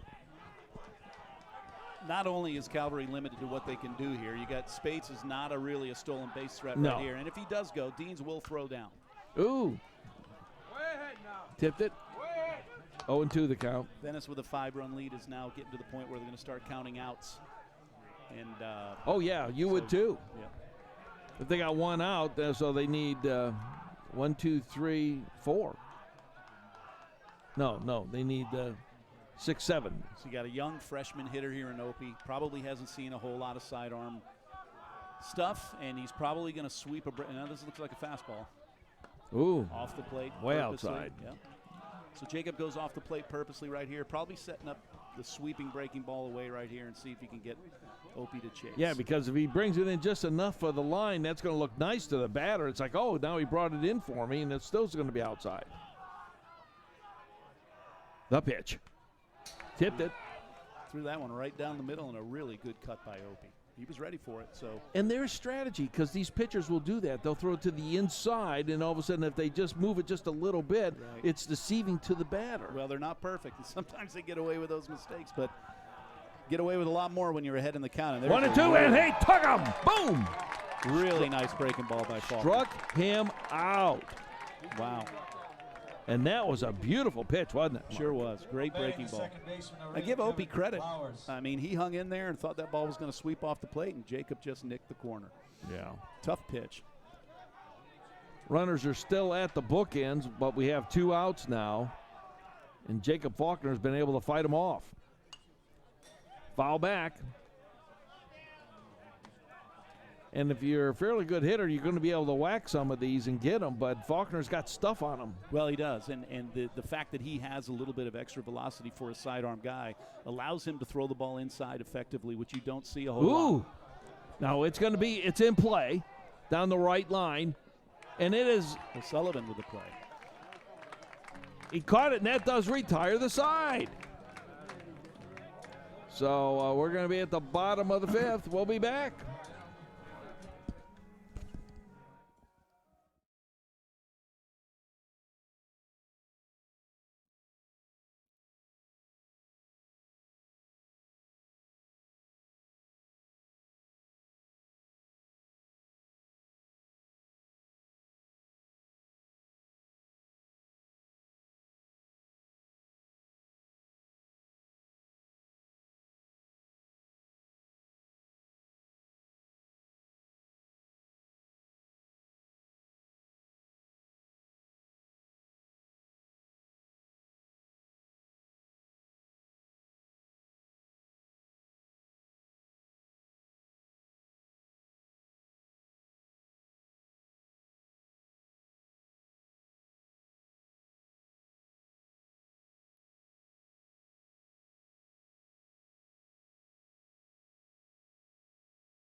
All right, Reagan Jakowiak is coming up to the plate, and Ray was kind of doing choir practice here.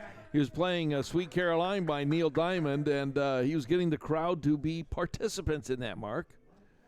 Ray gets him going, doesn't he? Oh, my goodness, yes. All right, Montgomery's Carpet Plus and Color Tile sponsoring the game. We're back here. Venice Indians up on top 5-0. And Jakowiak, high fly ball. It's going to be short, right field, caught. One pitch, one out. That's how it happens. Ray gets flashbacks to his old days when he used to DJ at the Stardust Skate Corral. Oh, my goodness. Couple skate. Yeah, he still remembers that. Couple skate. Backward skate. I used to have to get off when the backward skate came. I couldn't do that. All right, who's batting here, Mark? Let's get on something positive here. We got Merrick Houston up for his third Merrick bat of the plays night. that shortstop position, and he had some great plays in there, as you remember. Merrick laid down the first and third safety squeeze in his last at bat to Here get we that go. big run home. Oh, right down the third base line. Will go all the way over. Makes the throw. Out. Great play by Tommy White. Made that look easy. Boy, sure did, didn't it? Backhanded that ball down the line. Just got up and threw a rocket to first base. Number 3, Hunter Zevchek. Hunter Zevchek is now coming up. Right field, right-hander. 2 walks on the night for Hunter. Has kept the line moving. And he plays right field for the Venice Indians. Ooh, swing and a miss. Strike. Nice pitch there from Dietz. Ball cut. I don't know if it was a slider or just a fastball that cut on. That's his 10th pitch.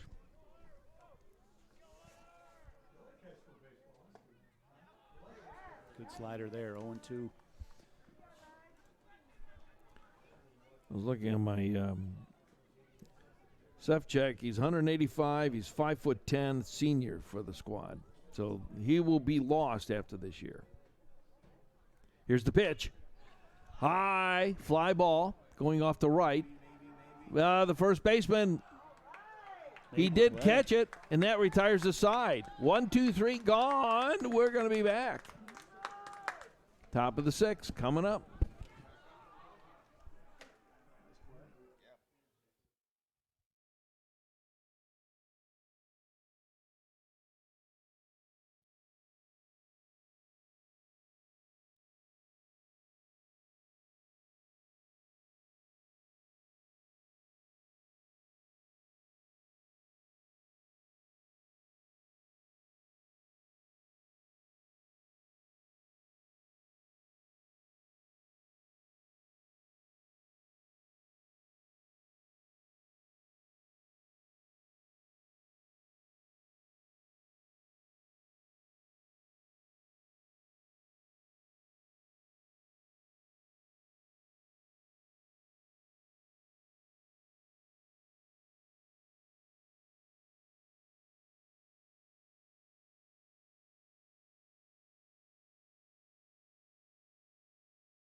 All right, number 27, Samuel Gordon's going to be coming back. This is like a throwback to the 70s and the 60s. And if you want to come out here just for some great family fun and without, just some good music during the innings and all, some great food at the concessions, and they've got the hamburgers. They got these quarter-pound hot dogs that are just incredible. And then you got Mark Guthrie up here in the booth just giving us all that we can handle. How you doing, Mark? Doing good. Sam Gordon leading off here for Calvary here, trying to get something going in the top of the 6th, down 5-0. Yeah, and their time is they got 6 outs to go, and then Venice can call this a win. On the line, strike 1. So Nate has been looking for that all night. Right, Nate? All right, go ahead, Mark. that was Nate's commentary. Oh, showing bunt. Come on, Blue. And it's a ball. Sam is known, he'll usually attempt 1 bunt single per game. So there it is. Coach Faulkner has the third baseman playing up, expecting it, doesn't want to get a rally going, and wants to force him to swing the bat. And Jacob jams him with a fastball in. Yep, and it went down the third base line foul. And, and that was a little bit of strategy there by Jacob to jam him in there. So if you want to bunt, guess what? You're going to have to work on this one. Yep. He's tough with that fastball in. So much movement. Here it is. High fly ball. It's going out to the first baseman. Gets it in foul territory. Out. Another great pitch by Jacob. Got ahead, throws the fastball in, sweeps the breaking ball off the plate. Hitters. Fanny goes towards the third base dugout, and there's just not a lot you can do. Really good job by Faulkner. All right, Kyle Flynn now is coming up. He's a senior, plays first base. He's 5'10", and senior. He's probably a commit someplace, isn't he? I'm not so sure about Kyle yet. Ooh, inside. Tried to jam him up a little bit. Did not take it. Ball one. Just missed that line.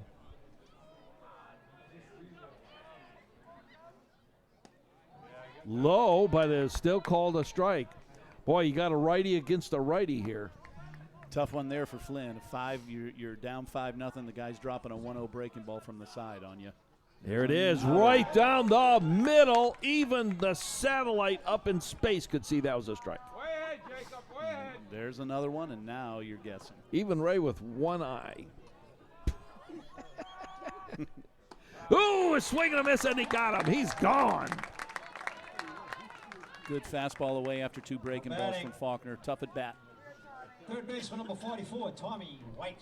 Tommy White coming up, third baseman. 2 outs now, and the time is drawing short for Calvary Christian as the Warriors go. Here we go. Ooh, and Faulkner's starting to get the juice going here. Now, will these teams see each other again in the season? I think this is their only time, if I'm not mistaken. I thought they had one game scheduled for up there. High fly ball. All right, way ahead, Jacob, way ahead. March 12th. March the 12th, Venice Indians will travel to the Venice Indians. We got the whole press box here working as research for our television broadcast. 0-2 looking for the fastball up on White.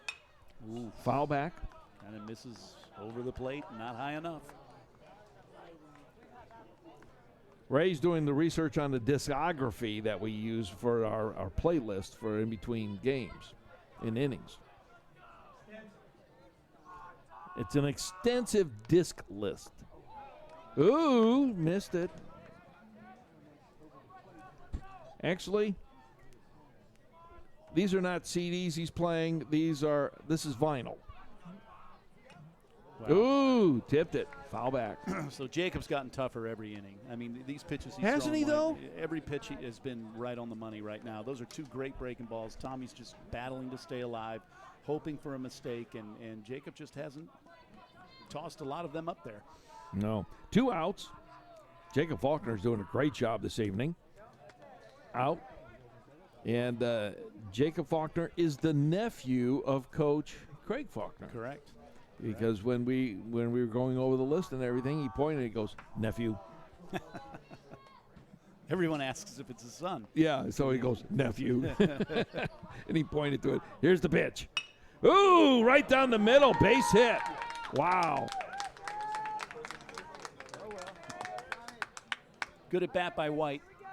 And that actually felt good for White. He finally got something on his bat that he could hit.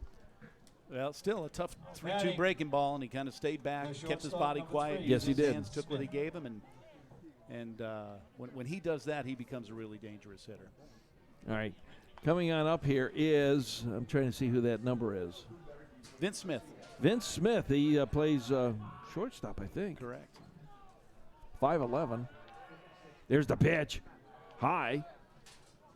Ball one. 70th pitch for Faulkner. Oh, you found the counter. I see it, yeah. That's pretty cool. He's hit the strike of the ball and the count goes up. Been very efficient. High fly ball. It's going to be down first line. Catcher got it. Boom. And the place goes nuts and retires the side just like that. Boom. All right, bottom of the 6th coming up. Warriors get no Montgomery's Carpet Plus of Venice supports the live streaming broadcast of Remote's Army and the efforts of local high school sports in the area, including Venice and Lemon Bay. Montgomery's Carpet Plus is located at 825 East Venice Avenue in Venice and can also be found on Facebook. Brackets. Brackets, brackets. Gots to fill out the brackets. Having problem with your bracket this year? Want some help from people who know which team to pick? You're in trouble because these guys don't know a thing. Well, tune into our annual March Madness Coaches Show Roundtable, live from Pop's Sunset Grill, Monday, March the 16th from 4 to 6. It'll be live streamed on Remote's Army, found on YouTube. We have Coach Huber and Mike Young from Lemon Bay High School, Coach Mike Montgomery from Venice, and Coach Ryan Power from Northport. Come on out to Pop's Sunset Grill for great food while sitting by the Intercoastal. Ask the coaches a question and just have some fun. That's Monday, March the 16th from 4 to 6, live on Remote's Army. Subscribe and click on the bell to be notified when the streaming begins. And oh, for the picks, better just go for your favorite color.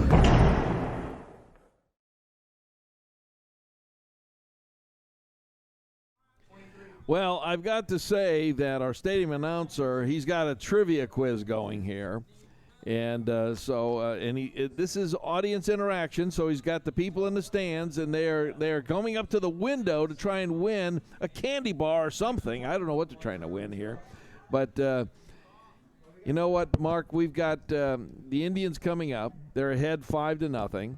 This is the bottom of the 6th inning, and barring anything unforeseen here, this will be their last ups.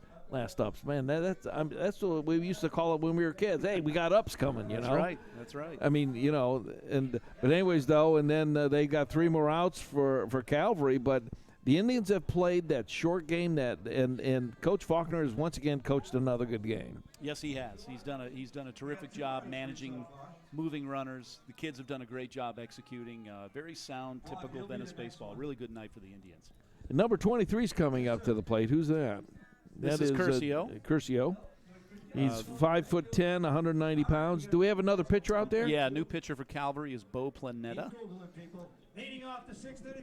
All right. Right-hander. So I've got to reset the pitch count here. All right, right against left.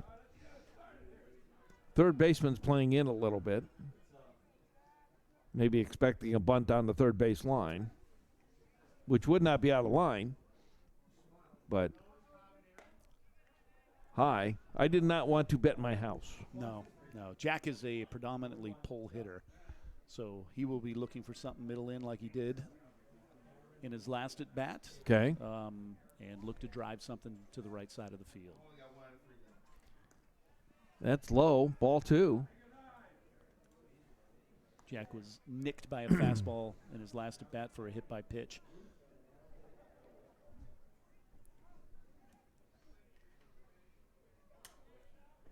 2-0 the count. Here's the pitch. Caught the outside edge. Strike 1. We're here at Venice High School at Venice Stadium, clear in the back of the lot. And the Venice Indians are hosting the Calvary Christian Warriors. Home opener. Tipped it. Big swing from Jack on the 2-1 fastball. Count goes to 2-2. Tough situation here if you're hitting. You got a pitcher that you're not very familiar with. Kind of a count where he might mix it up a little bit. Yep. She's got to battle. All right, here we go. And here's the pitch. Oh, he swings it right down the first base line. Oh, and that's a little bit of a faux pas, as they say. Through the wickets. Well, and that is not what Calvary Christian wanted to see. And this is the home opener for Venice. Is this the opener for Calvary Christian too in the season? No, they've I believe they've played. Because the season started this week. Last week. Oh, it started last week. I believe they played 3 games. Okay. That's a ball Kyle Flynn will field on 99 out of 100 times right there. Just a kind of a fluke deal. Inside, just misses the line. Ball 1. So Deans will come back up for his second at bat. He was hit for in his last at bat with Whitney. That's right. And Stephen re-entered the game now, so he has a chance to let it fly right here. Here's the pitch. High fly ball out of play. Strike one. Deans has done a terrific job behind the plate catching Jacob Faulkner tonight. You know he's nervous in his first start, and Jacob is not an easy guy to catch, has a lot of late movement, throws from a funky angle, sweeps that breaking ball. Fastball's difficult to frame up, so a really terrific job by that young catcher, Stephen Deans, tonight. Deans is a sophomore. Low and outside, but it caught the line. Strike. Sophomore, 5'11", 165. So this is his first year on the varsity squad? First year, yep. He was the JV catcher last year, and he's really improved and developed and turned himself into a really good player. Hard worker. Nice hit. Should be caught. Who's going to call it? Second base. Does. Runner holds. One out.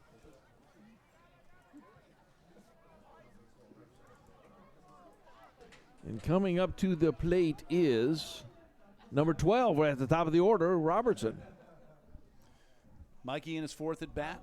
1 for 2 with a walk. Number 12, Mikey Robertson. Big bases loaded single up the middle in his last at bat. Always dangerous. All right. Here's the pitch. On the line, strike. Boy, if you can work those lines to your advantage, you really got your pitching thing going. Yeah, no doubt. That's the key to it, right? Well, it is the key. It's like like volleyball last night when they served those aces at the beginning. Mm-hmm. Now that was the same spot. A little bit up. Now see, I would have bet the house that was a strike too. Robertson uses the entire field when he hits, so you can't really just pitch him one way. They're trying to stay away from him. Third baseman's on the grass. Wild pitch. Runner's going to go to second.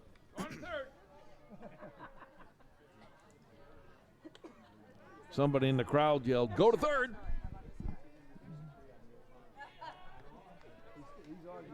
So, good crowd. Glad to have you with us on Remotes Are Me. And go ahead and click subscribe, hit that bell, and then you'll be notified when we go live again next week. All right, here's the pitch. 2-1 the count. Runner's at second, actually. Strike. We have a winner, ladies and gentlemen. Oh, and Ray's got a winner on his trivia contest. See, you're even playing trivia on TV. Here we go. The pitch. 2-2 the count.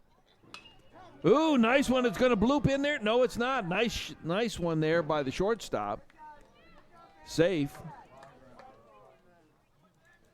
Another good play by Smith. He has a lot of range out there at shortstop. That was a good.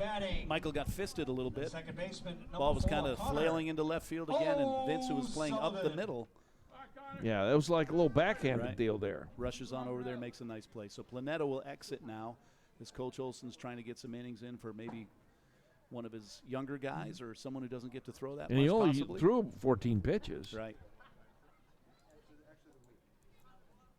And so we're going to watch him warm up. So we'll be back as you watch that. Ladies and gentlemen, the answer to the trivia question.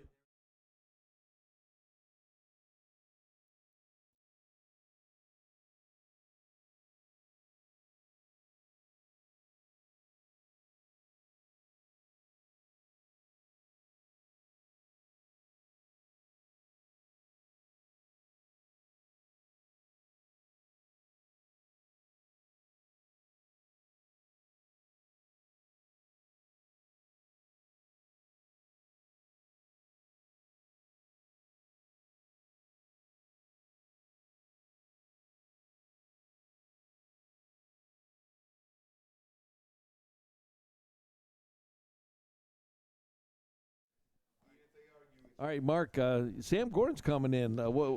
He doesn't pitch much, does he? I have never seen Sam pitch, and he plays in our summer and fall organization, and it looks like he's throwing from a lower slot. A little bit deceptive, right-handed pitcher.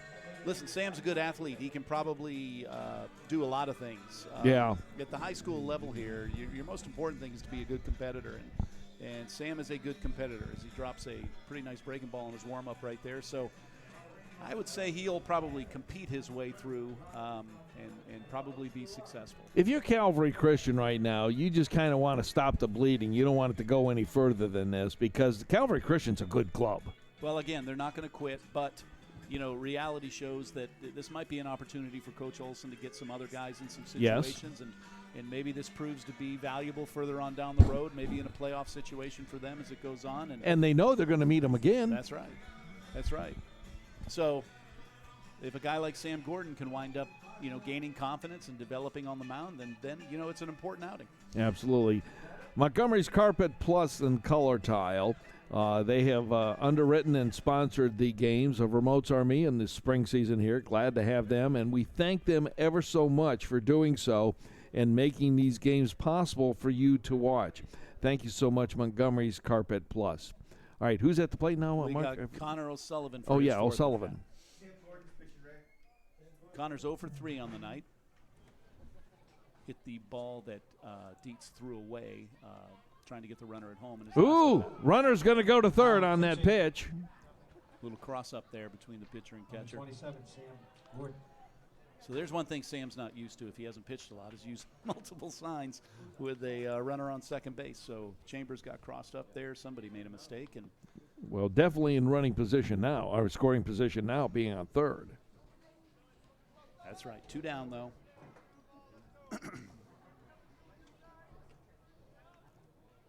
All right. Pierce doesn't miss a lot of balls behind that plate. So.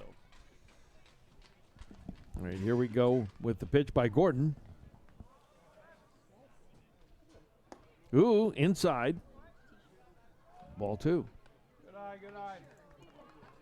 Nate is so good with this scoreboard that before the ball even crosses the plate, he's got it already tagged whether it's a strike or a ball. I mean, he's that good.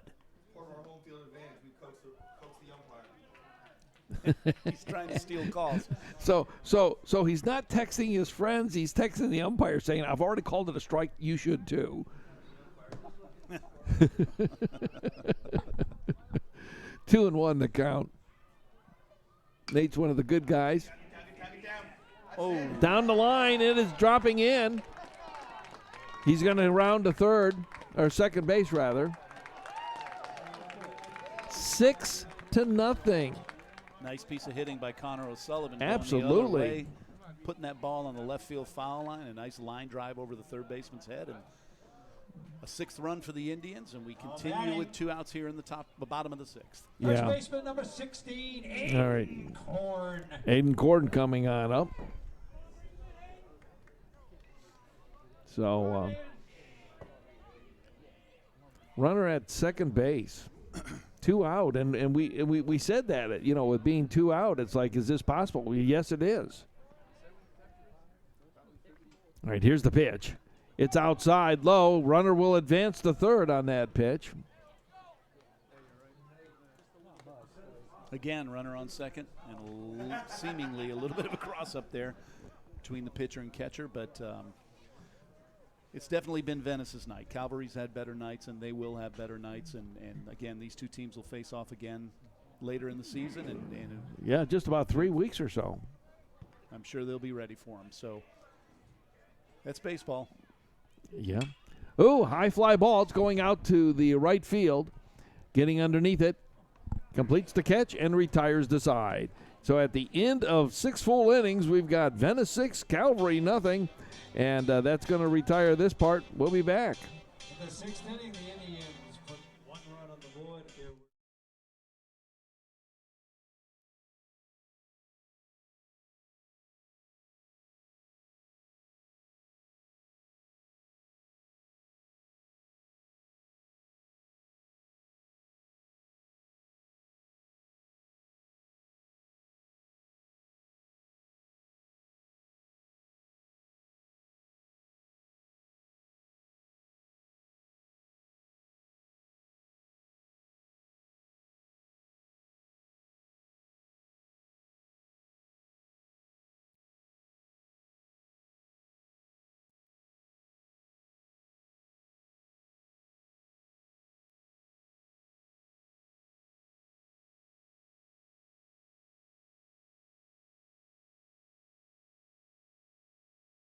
Montgomery's Carpet Plus of Venice supports the live streaming broadcast of Remote's Army and the efforts of local high school sports in the area, including Venice and Lemon Bay. Montgomery's Carpet Plus is located at 825 East Venice Avenue in Venice and can also be found on Facebook.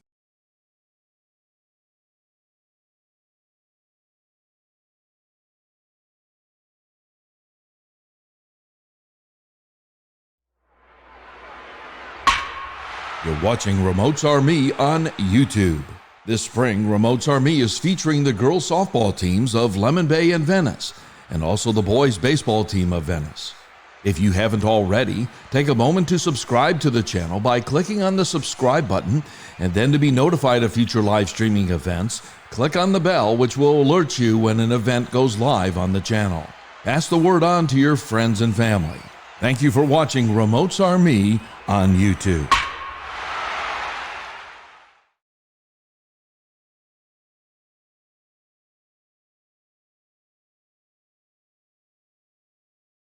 All right, welcome back. Aiden Corn will be pitching for the Venice Indians. Glad that you are with us. Venice is enjoying a comfortable lead of 6-0 after, after 6 full innings. They've only got 3 more outs to go against Calvary Christian, and they can walk off and be done, Mark. Well, Guy Wayman with Mark Guthrie. Go, Mark. Big win for the Indians if they can get these final 3 outs. And Aiden Corn will come in to try to get it. Aiden has not had a ton of experience on the mound, but he has a live arm, and he's a guy that Coach Faulkner wants to develop and have in his pocket for a late season run, because he has the stuff and the bloodlines to be able to do it. All right. Pierce Chambers, the catcher, senior 6'2", will be batting for the Warriors. All right, here we go. Top of the 7th. Glad that you were with us on Remote's Army. Here's the pitch showing bunt. Did not take it. Ball 1. Aiden's father was the Big 8 pitcher of the year back when there was a Big 8. Wow. At Kansas, and pitched in the Yankees organization. So it's in there. It's in there, and try to gain a little confidence in an outing like this, and hopefully let things grow. Well, the Big Ten is now 14 teams, so the number doesn't mean anything anymore. Right. Isn't that right, Nate? Yeah, we finally got a strike. Nate actually was texting the ump. He says, hey, we need a strike in here. Make it interesting. 2-1 to count. Oh, got him. 2-2. We're just having fun, Mark. Chambers has struck out and was hit by a pitch in his 2 at-bats tonight. Battling on Corn, 2-2. That's when his shoelace was a little bit over the thing and hit his shoelace. I mean, some of these hits were questionable at best. 3-2 the count. Top of the 7th inning. Venice Indians are on top, 6-0. Calvary Christian Warriors. Here's the pitch. Fly ball, foul, back, hit Mark's car. He just called State Farm Insurance. Oh, Allstate, like with good hands. Maybe it was Liberty Insurance with the Limu, Emu, and Mark. Got something on the field there that Jakowiak will go toss into foul territory. Corn works in the upper 80s, has a good breaking ball. The stuff is there. Again, just experience is what's needed here. Absolutely. 3-2 the count. High fly ball going out to right field. Underneath it. Makes the catch. 1 out. Retires the batter. Batting, right fielder number 15, Charles Stevens. Charles Stevens now coming in. And plays right field, junior, 6 foot. What did he do last time? Charles was hit by a pitch. Another skimmer off the shin. All right, ball 1, 1-0 the count. Corn did a nice job with Chambers there, delivering 2 strikes with 3-2 count. You know, it's new to you. You're battling. You know nobody wants to be walked. Strike right down the line. Your coaches don't want anybody walked. It's a tough deal, and he bore down and got it done. So faces Stevens now with 1-1 count. All right, here's the pitch. Ooh, my goodness, that looks so good. Very good fastball from Korn. A lot of life on that pitch. Yeah. And it was straight down the middle. There was no wiggle or wobble or anything on that. That was a little bit higher. I don't get it. It's a new pitcher. He moved the box. Here we go. Got to be careful, guy. You don't know about the gang of umpires, do you? Yeah. No. Tell us all about the gang of umpires. When broadcasters criticize umpires, they go out in gangs of 4, even though there's only 3 on the field tonight. And they find those broadcasters in town, and they pound them. I don't know if people out there know that. But that's That's why you don't hear a lot of criticism of the umpires. They're a shady group. This is Ray and Nate broadcasting the game. Strike. Hey, what'd you think about that, Nate? Oh, okay, Ray. Oh. Pitch. He changed his calls. They're not balls anymore. They're strikes. You know, when I grew up in Venice, we'll wait for this 0-2 pitch from Korn. Nice. Swing and a miss. Strike him out. When I grew up in Venice, all the umpires were policemen. The Venice Police Department were all the umpires. So I better go back on that statement right now. It never happened. They were very good to us. Yeah. How many nights did you spend in a drunk tank? Well, not a drunk tank, but any speeding tickets. Low, steal. Let him go. You hoped when you got pulled over speeding that it was one of your umpires. Yeah. Oh, goodness, Mark. Parts of your misguided youth. We had a great youth. All right. And our umpires were great. They were outs. great guys. Yeah. They were great guys. 2 outs. There's a runner on second base. 2 balls. It's funny, I can tell you all our umpires' names growing up, but I can't tell you all the guys I played against.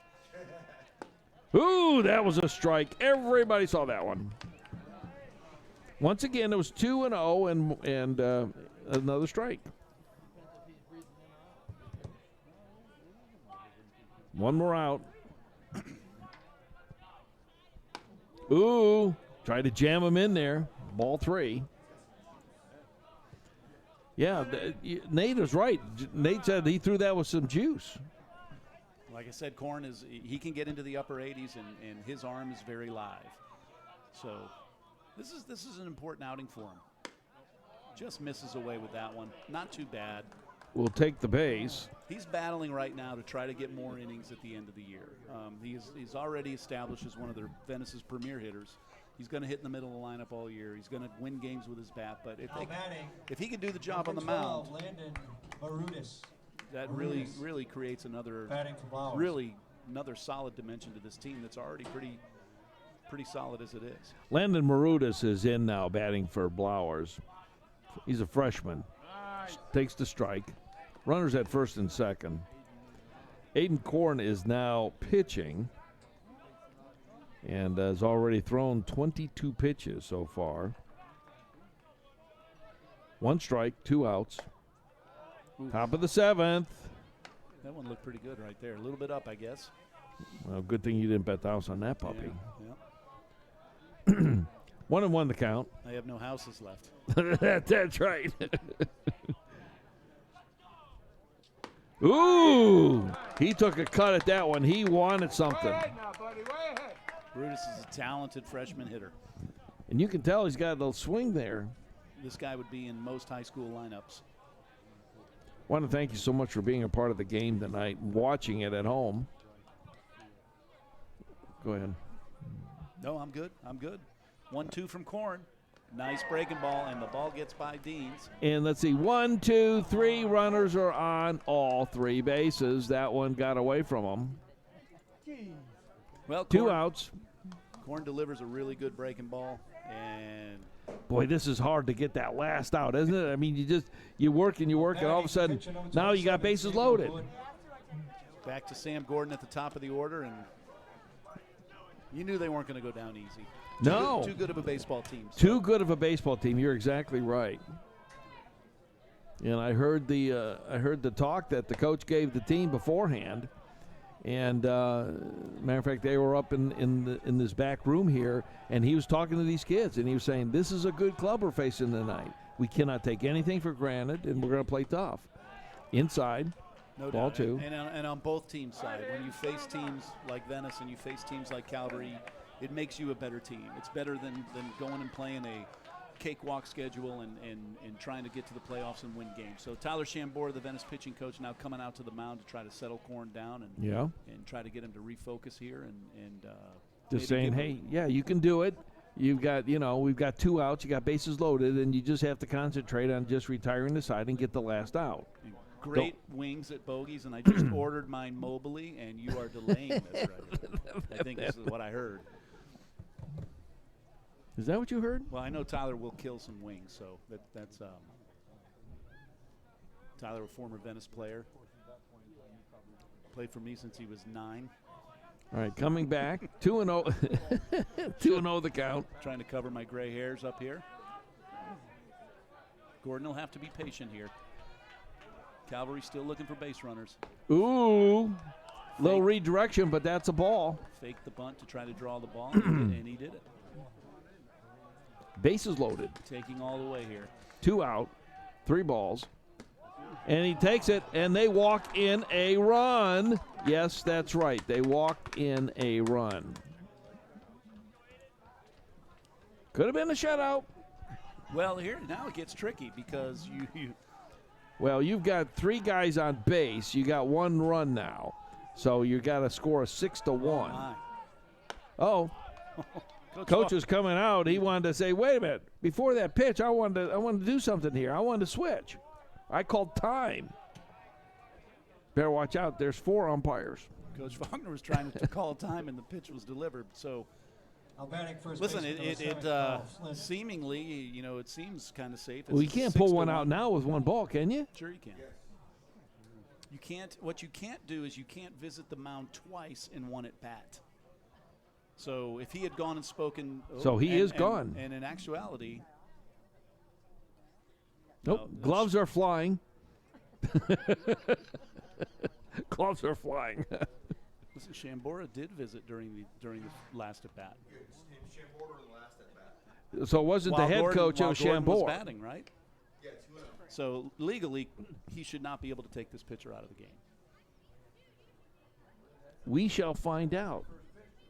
Oh, no, right. Sorry, Flynn's up now. My bad. My bad. It wasn't before. It wasn't after Gordon's at bat. Right. Right.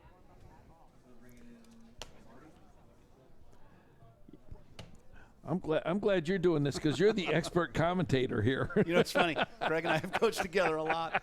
We've coached together a lot, and he has done that a few times. And I always tell him after it's over, I go, you can't do that. But no, listen, most of the umpires don't know that rule, and none of the other coaches know the rule. So it never gets called. That reminds me when you're talking about these coaches and things like that about what Vrabel did with Tennessee against the Patriots against Belichick. In that coaching, remember when he was starting to work those timeouts and all, and the things that they used. Right, he started. Right. He started. Well, okay, we'll take the loss or down, or we'll take too much time off the clock. And what he was doing was taking it down and then having another penalty. Okay, we moved on it, so we'll take another penalty and working that clock advantage. And when you know the rules, you can work the edge of the rules and but everything is totally legal. Well, I'll tell you what happened right there is Craig tried to call timeout before the first pitch to Flynn, which would have been illegal. He would not have been able to go to the mound. It would have been interesting to know if the umpire knew that. But since the pitch was thrown to Flynn, the first pitch, it made it legal for him to go to the mound. Because it still would have been Gordon's at bat because the ball wouldn't have been thrown to Flynn yet. I saw the ball delivered, and that's when I saw Coach actually come out to that grass area. So it is quite interesting how all that developed because it was like literally split-second stuff. All right, I'm going to go back on what I said because the visit came before Gordon's last pitch, so I'm totally wrong. I'm going to take that back. Well, you know what, folks? But because this is on tape, you can go back and listen to it again. Here's the tough part here, though. Again, a seemingly safe game. this guy gets on base, you got one of the best power hitters in the country on deck ready to tie the Want to game. know the count? Here's the So- pitch. Strike. So this is the guy that Venice needs to get out. This is the guy. So Kyle Flynn. Kyle Flynn's just trying to reach base any way he can to get Tommy White to the plate. 6-1 is the score. Top of the 7th inning. Here's the pitch. It's to the right field. Runner does score. And all the other runners hold up. So now, an interesting situation here. So now we're at 6-2. Runners are the bases are still loaded, and your buddy Tommy White is up to the plate. Well, Ryan Marty's got his hands full now, and Ryan's done a great job for Venice so far this year, and he knows what's in front of him. Now so Ryan Marty is the one pitching out there right now. that is correct. He's a senior on the squad. Batting third baseman, number Great matchup right here. All right, let's see what happens here. 6-2 is the score. 3 runners on base. Here's the pitch. It's inside. Backed him up a little bit. It was a ball. Did not hit him. 1-0 the count. Now looking back on it, should have left Faulkner in there. Well, I think he's still going to be careful with White, but with Vince Smith on deck, you can't be too careful because that's a talented hitter on deck as well. All right, here's the pitch. Swing and a miss. Strike. So try to take advantage of White's eagerness. Good breaking ball there for Marty to get 1-1 the count. He just needs 2 more strikes or he needs this out, and then the game's over. But this has been a tough one to work out. 6-2 is the score. The pitch. Right down the line to the third baseman. Boom! And that is the ball game, folks. Nice So- job by Marty delivering that breaking ball for a strike to get out of it. Terrific job. That's the ball game, 6-2. Want to thank Mark Guthrie for being up here with me. Mark, hey, it's been a pleasure. Thank you so much. Thank you, Guy. For the entire press box, thank you for your hospitality. You guys have been great. And we're going to catch you again next week. For all of us here at Remotes Army, have a good night, everybody.